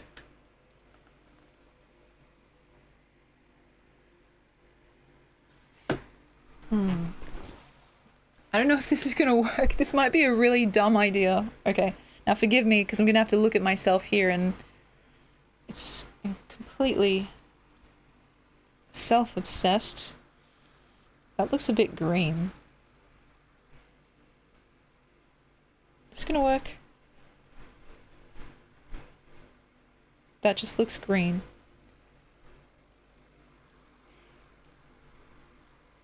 Maybe brown? Thank you for the follow. I don't think this is really helping that much, is it? And I can't cover it fully, otherwise it'll look like my part just ends. Oh, fuck. Is that... What did I just do? What did I just do? Wait, hang on. If I just color it in like actually a coloring book.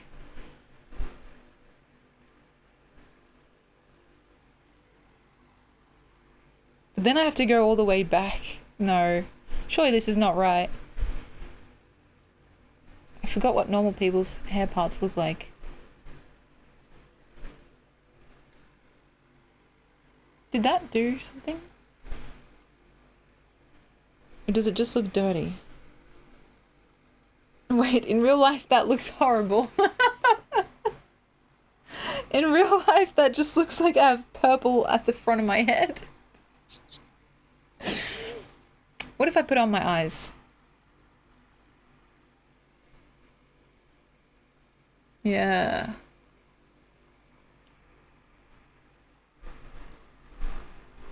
It's crazy.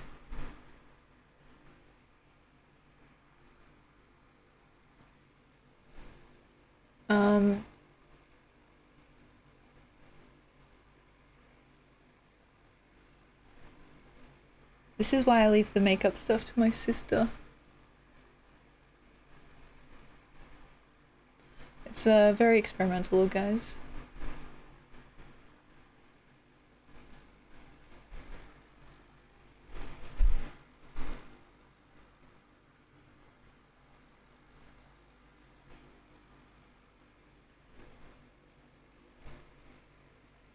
Yeah, I don't know.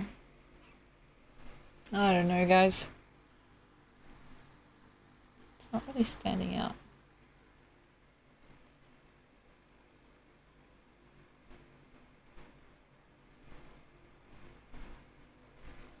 Looks like a root touch-up spray is your friend. Oh my gosh, Stevie, you're about to change my life right now. I'm gonna click on that link in 1 sec, but do you spray it along your whole hairline? How does this work? Oh, I think this is for people who like, they're going grey, right? Oh, yeah, but if I was a girl, I would just draw silly shit on my face and experiment with makeup. I'd be batshit insane. Good thing I'm not a girl. Hey, you can still do it. As a guy. But I understand the impulse. You know what, Stevie? Next time I'm out, I might look for this at like the chemist or something. I don't know if it'll work because it's like, it's not that it's grey, it's just that it's like less hair or something. Now I know this looks crazy, but I'm gonna clean it up after with a makeup wipe. The edges, right?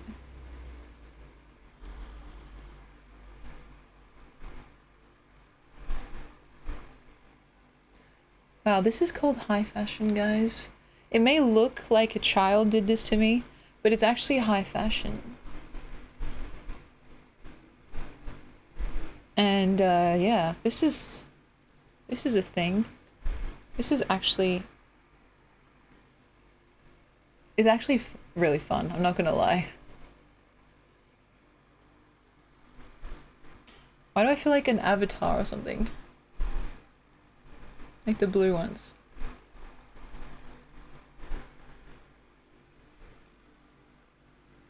Okay. Something weird just happened. Thank you, Stevie. Yes, I'm looking at that now on my other screen too. You know what? I'm gonna buy some for stream and see if it actually works. I don't think it has anything to do with the blue thing that's making you feel like an avatar. What do you think then? What do you think is making me feel that way? Okay. Now I need something for my... Well, actually, does this have pink? By the way, it's called Sweet and Tasty, this palette. And sometimes they smell like stuff, but this doesn't really smell like anything. There's no pink. I have to get my actual makeup out.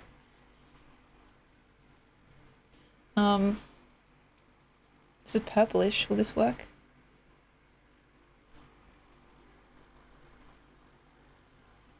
Doesn't look like anything.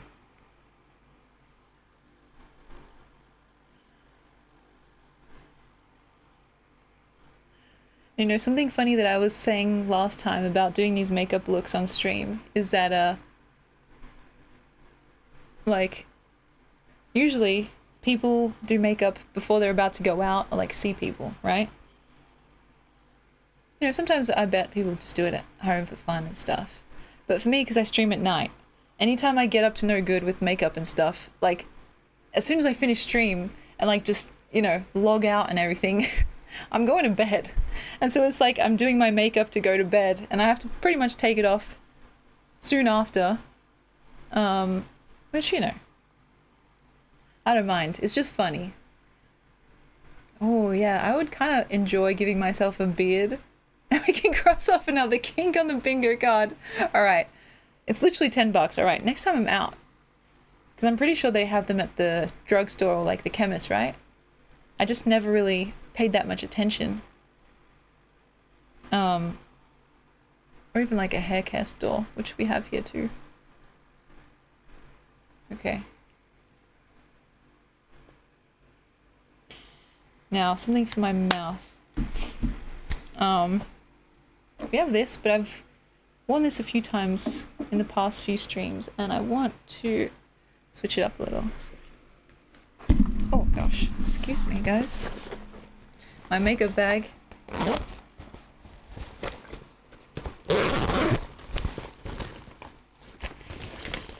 Something pinky. A lot of my glosses are just like clear. See? Clear with pink residue. This is just clear with pink residue. Because it goes on top of pink lipstick.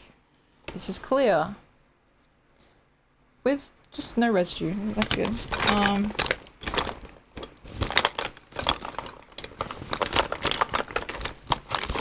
I don't need to say more. I don't need to say more. That song's in my head now. My own song. Because, last time I had makeup that looked a bit like this, I filmed a short little video and then I also, made a song, or I had a song already ready and then I put them together. So, I don't have pink. I don't need to say more than you do.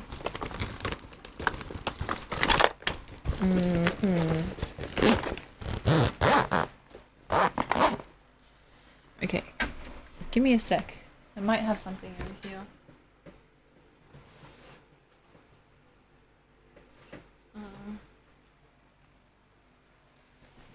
Okay.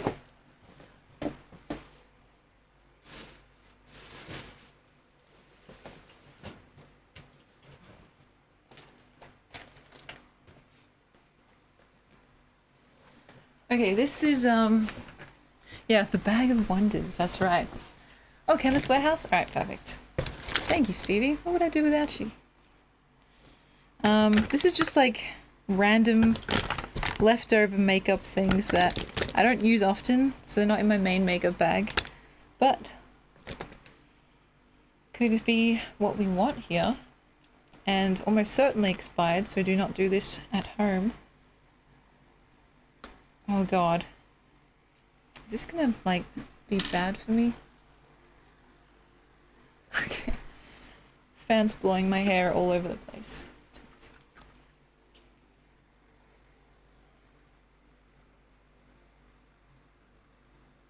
That's alright.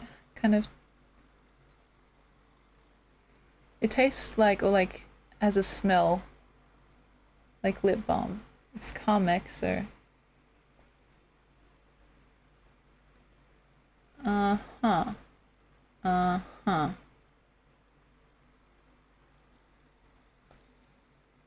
Did that even do anything?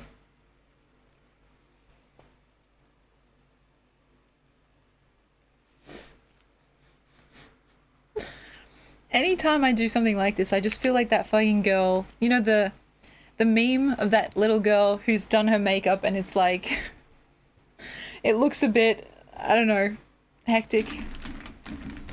Okay, now just trust the process, guys.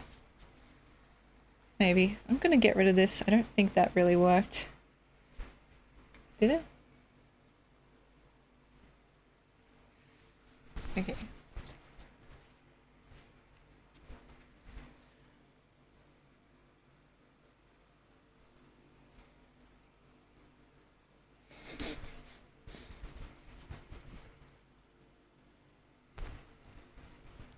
And then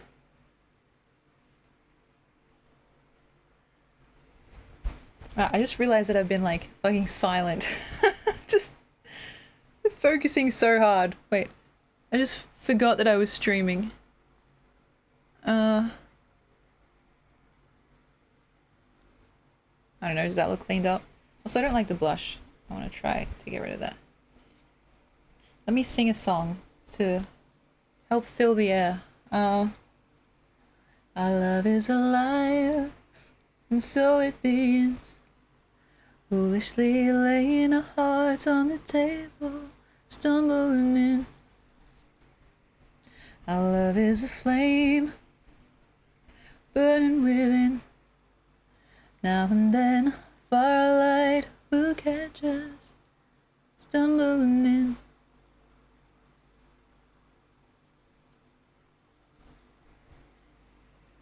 Uh-huh. If my sister saw this, she'd probably have, like, an aneurysm. Like, first of all, you're using your fingers and not a brush? Emmy karaoke? I love that. I know what Cody would want me to sing, so I'm gonna just preemptively do it, okay? Smooth operator. Smooth operator. Oh, which is etsy getsy.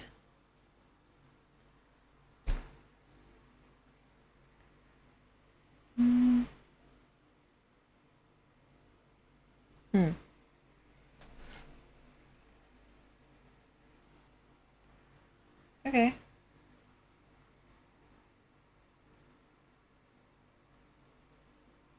There we go, that's the look. Yeah, I got you, Cody. I don't know why I just did that, but it was fun. So, it kind of matches the poppiness of the dress. I don't know, does it? With the lights? Like fashion, girl. This is high fashion, obviously. And just wait to see how powerful I'm gonna be when I spray dark stuff on my head. Actually, it kind of looks, it looks a bit better now, but maybe that's because I'm turned up like this.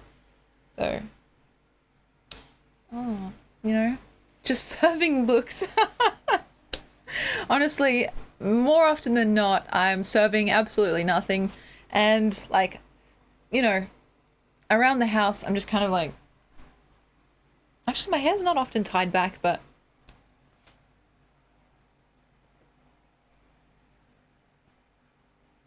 and then, you know, you start mewing, and then you start mogging. Apparently. Is that what the kids are calling it? I don't know. But anyway. Oh, social ant. This is for you. Ready? Ding! Like, should I do the full-on fashion, like... Oh. I don't know. This is what I mean when I say I can't try to be sexy or cute. It's like, as soon as I start trying, the effect is gone. So you kind of just have to, like, I don't know, catch whatever wave that you're on. So a cute dress, thank you so much. I love it, and it was a gift from my mom, so I love it even more. But yeah, enough about my looks. Yeah, as soon as anyone tries, it's gone. I totally agree. You know, like I think the sexiest thing that a person can be is just themselves, right? Without pretense. And yes, my mom is the best. That's very true. So that's why I always feel so awkward trying to be like, you know, sometimes in the social media realm, like you're incentivized to either look a certain way or dress a certain way. And I'm just like, I've been purposely trying to not do that stuff just because I know it would lose whatever charm it had. It might have in the attempt. So, yeah. That's why I like the term less is more, totally. Like, to just, I don't know, make peace with whatever it is that you are, and then just, you know, follow that with humility. Oh gosh. Yeah, social media is weird. It's like that face. Like, it's not real, though it can feel like it, and it's not important, though it can feel like it. And it's not often what's the word? Sustaining or fulfilling, though it can feel like it. It's often quite illusory in that way, as in coming from illusions. Because, like, I don't know. If you have seen any creator do anything, just know that there was, like, time and effort and thought and, like, some level, you know, of calculation that's gone into it. And, yeah, that's just nature of the actual mediums itself, right? But, yeah, I don't know. It can feel so naturalistic, seeing people's lives and how perfect and pretty they are and how Instagrammable they seem. But, like, it's not real. Any of it. Like, even this, like, this is not how I look most of the time, you know? If I were just chilling without the cameras on right now, I'd probably have my Elvis shirt on and, like, some sweatpants, right? And no makeup. And no ring light in my face that is, you know, more flattering than if there wasn't one. Like, let me do something now, actually. I'm gonna try something.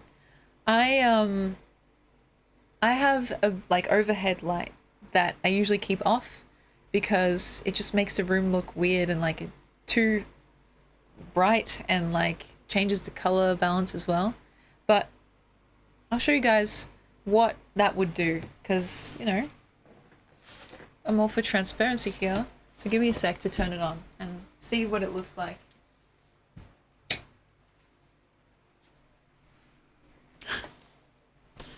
I mean, and then if I turn this ring light off too, it would look even more different.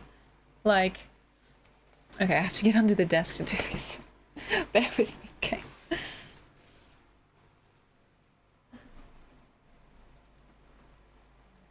Did you notice it? Just takes some of the magic out of it, doesn't it? And then, let me turn off that, like, nebula light as well.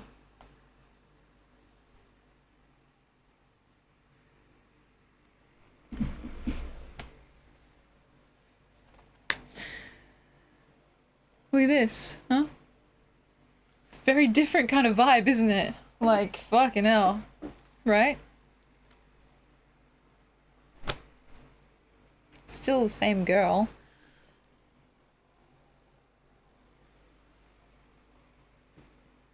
Now, I wish I could put the sweatpants on, but I am doing an outfit challenge, and I don't think I can wear that Elvis shirt until, oh god, that's over. But it's like one of the first things I ever wore during the challenge, that is. But, yeah. I'm still trying to figure out why you're streaming from the walk-in robe. Literally, like, this was my walk-in robe before my brother came back. And so now I live here in this wardrobe. I made the challenge as a way to start actually wearing more of the clothes that I own. Because look, I mean, there's so many, right?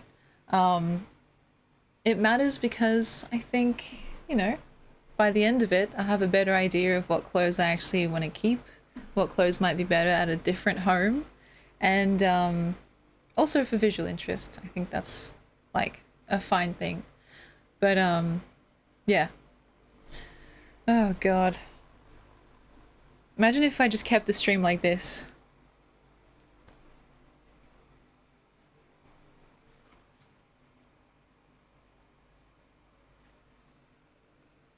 Well, I won't turn the fan off though, that's essential.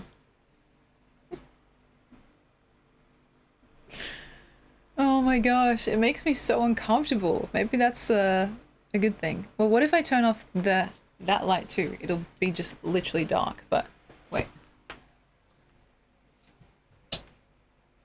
Will you still be able to see me? It'll be the light from my computers only. Oh wow. What the hell? This is purely the light coming from my 2 computer screens.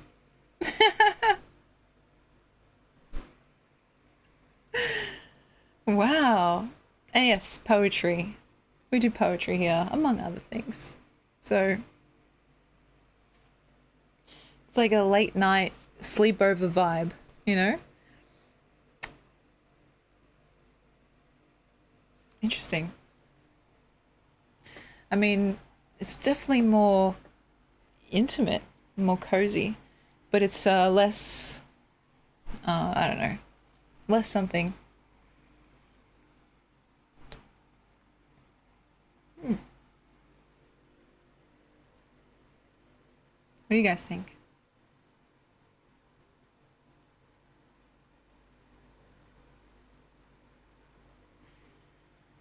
Glowing in personality is a nice thing to say. Thank you, Cody. And so, yeah.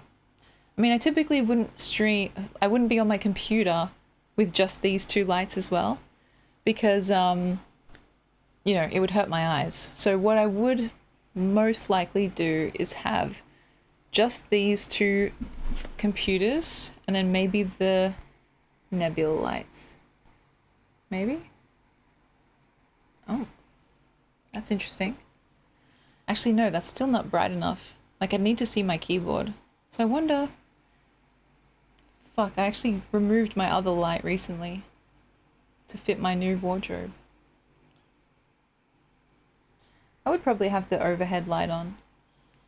Or just try not to be up so late typing at my computer. But yeah, this is the real me, guys. If you were here in the dark with me. Let me turn the ring light on.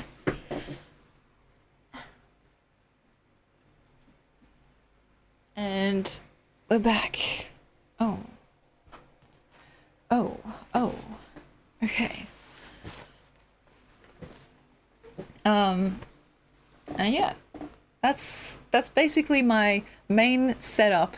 Like, some people have a bunch of random bits and bobs. For me, it's like light, light, done. Lights, camera, action, light, light, done.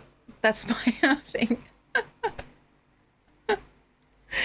And no, I was not intending to cosplay as a trad wife, though I can see how this would give trad wife vibes. No, I am just wearing a dress. That's all. I'm just a girl wearing a dress. If if that gives trad wife vibes, then I don't know what to say. But yeah, my God. Sorry, I'm just like, yeah. I'm thinking about doing a stream fully in the dark. That could be fun. I think it's a good thing to sometimes get a peek behind the scenes, you know? Like when I showed you guys with the mirror what it looks like. But I have to put this back here.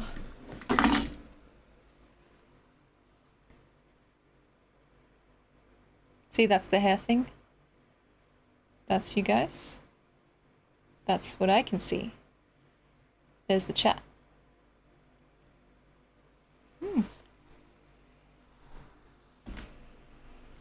And so, yeah, where I can, I try and show you guys behind the scenes. And to, yeah, keep it real, bruh. So, yeah. That's also something I've been thinking about with the cam link, that the upgrade for the camera. Oh, God. You guys will be able to see me in super HD, and I don't know, hopefully we can still be friends afterwards, but yeah.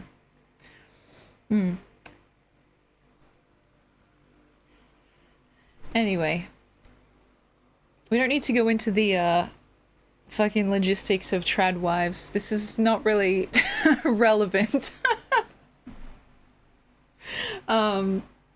But anyway, I forgot what I was talking about.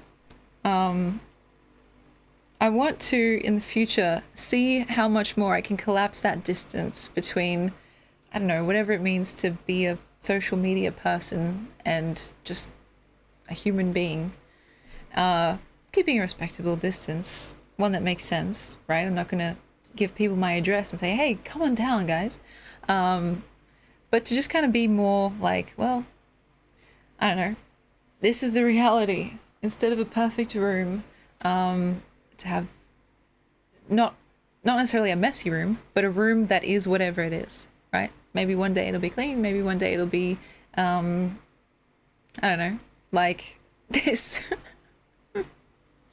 Yeah, Hangouts in Discord is cool. I think usually, because I use the time, so the days that I don't stream, I usually use that time either to work on stuff for the stream or work on my creative projects or spend time with friends and family. So it's usually like a, I don't know, it's more like a, where do I fit this in thing. It's definitely not a lack of desire, if that makes sense. And so, yeah, I think it's also a bit of nervousness too, but I want to do it more. And yeah, I've been checking in more in the actual Discord, like the text channels at least. So if you guys are there, you might have noticed that I recently posted a picture of the cardboard cutout that will be featured in the wedding stream, and it's currently at my parents' place because, well, I opened it there and I just didn't want to take it home in the car and stuff. And so like it's like just in my old bedroom, in my mum's now office, right? And every time I'm in there with her, it literally just like it scares me, because I'm not used to having someone standing there and like out of the corner of my eye I just see Austin Butler just standing there like mogging everyone. So yeah, I haven't really been announcing the streams because I've been kind of starting like whenever I get home recently, but I should automate it. I know that's possible, right? Like I think if there's some kind of bot that does it, I'll look into it. And then as soon as you press like start streaming, it will send an update, I think. But yeah. So that's a good small quality of life improvement, I think. That's at the top of the list. A bunch of bots. I've never really looked into it besides like the Nightbot stuff. I know there's really sophisticated ones that can do a bunch of cool stuff. It's a lot, but it's worth looking into. So, who knows? Little by little. Maybe I'll look into the announcement bot first and go from there. Because instead of making a manual announcement every time, or like just hoping people will have a vague sense of when I typically stream, just to have a like definitive this has just started type beat. So and Stevie, you're redoing your own Discord. That's cool. I hope you start streaming again too. Yeah, the whole like back end stuff is interesting, and it feels so like the work can often be so invisible, right? Because it's like, well, when you're not streaming, you're basically non-existent, right? But there's actually so much stuff that happens outside of the stream that can, can be a lot too. But yeah, if you catch wind of how to do any of that stuff, like let me know, because I'm trying to look into it. But you guys know me, the boomy tings. It's just, it's shameful, guys. It's shameful. But holy fuck, we're nearly at 4 hours already. Wait, we're 3:35. Okay, good. I was about to say, because I started a bit late, I was like, hang on, it's 15 past. And so, yeah. Maybe one day we'll just have an IT stream. An IT stream. Sapphire bot? I'll look into that. I haven't even heard of that. I don't know if Nightbot is kind of outdated, so maybe... Yeah. There was another one that I was told about by Azza, actually, who I haven't spoken to in a while. But yeah, he was saying that like you can do a bunch of really like niche things, like to change the alerts depending on whether it's like 1 subscriber or 2, or like it's just a whole thing. But yeah, it takes a bit of a little bit of know-how. So yeah, thank you, Stevie. You don't have to, but if you're in the mood and in the neighborhood, the digital neighborhood, that would be helpful. So, anyway, fuck me dead. I think I should get this stuff off me and go to bed. So maybe we've already done affirmations, right? If anyone has any raid recs, let me know. And I'll send you guys off somewhere. It's all of 2 minutes worth. Still, that's 2 minutes where you could have been doing other Steven stuff things. So I don't take that lightly. I typically look for whoever I'm following who's also live, but I think it's good to actually see new people too. So if there's no one like in particular, that's cool too. Ariel is singing, yes! I love Ariella so much. And I actually missed out on getting to meet her. Like, I think it was either last year or the year before, because we were both going to PAX. It must have been 2 years ago then. We were going to the same place, but like, we missed each other. And that was so sad. Apparently she was also handing out like goodie bags for people. She's just that kind of person.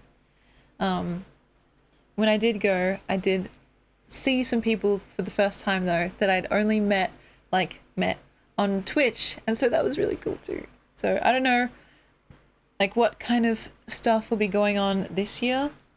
I've been away from a lot of those social events, but I want to get back into it and see some friends, some old friends and some new ones too.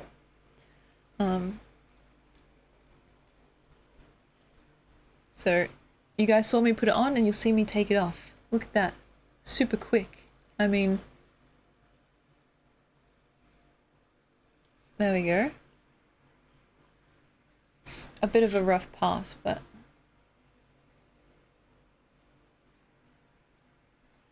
and then this as well.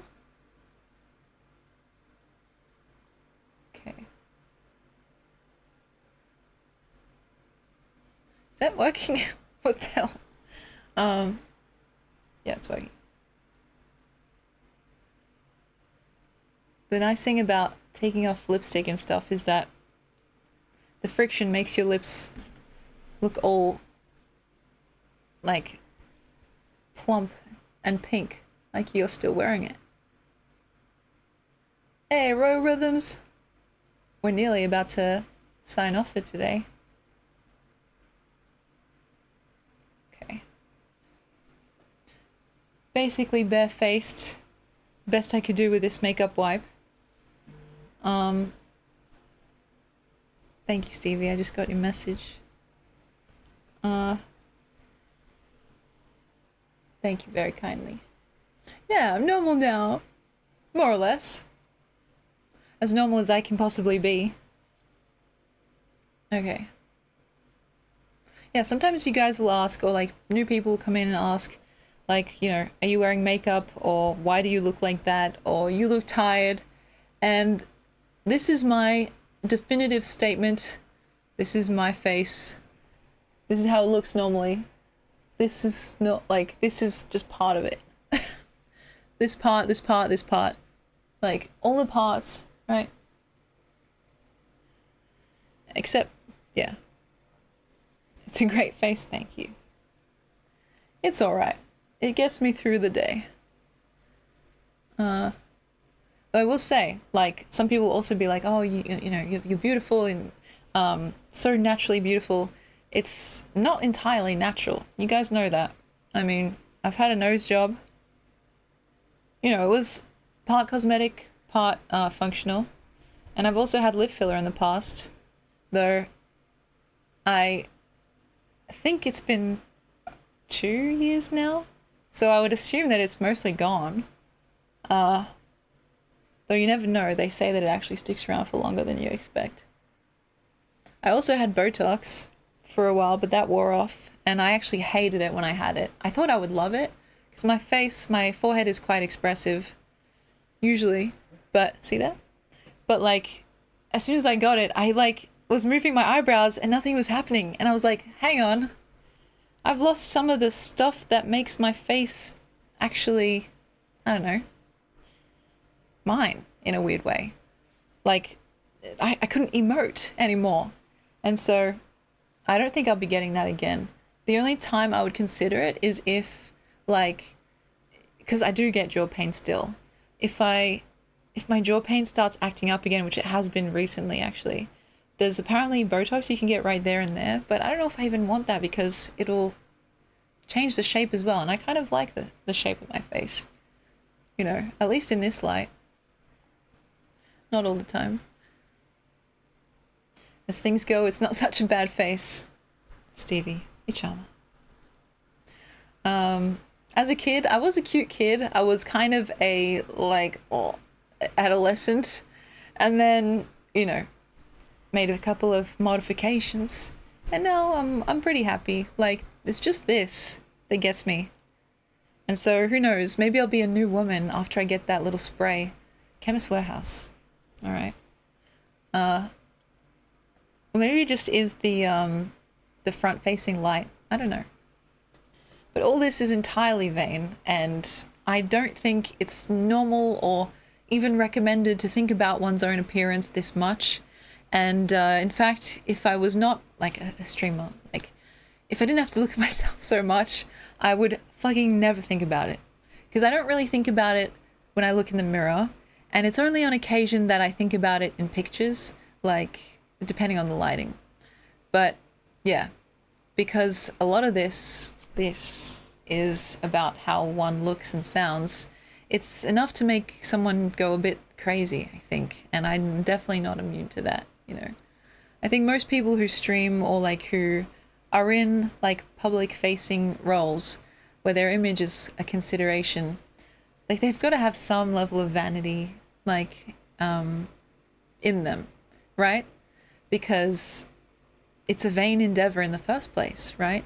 I've said it before, but there's like something kind of not selfish, but like self-concerned about assuming you're interesting enough or whatever enough to have people actually stop by and stick around, right? To listen to you, to consider what you have to say, to pay, like to give you money.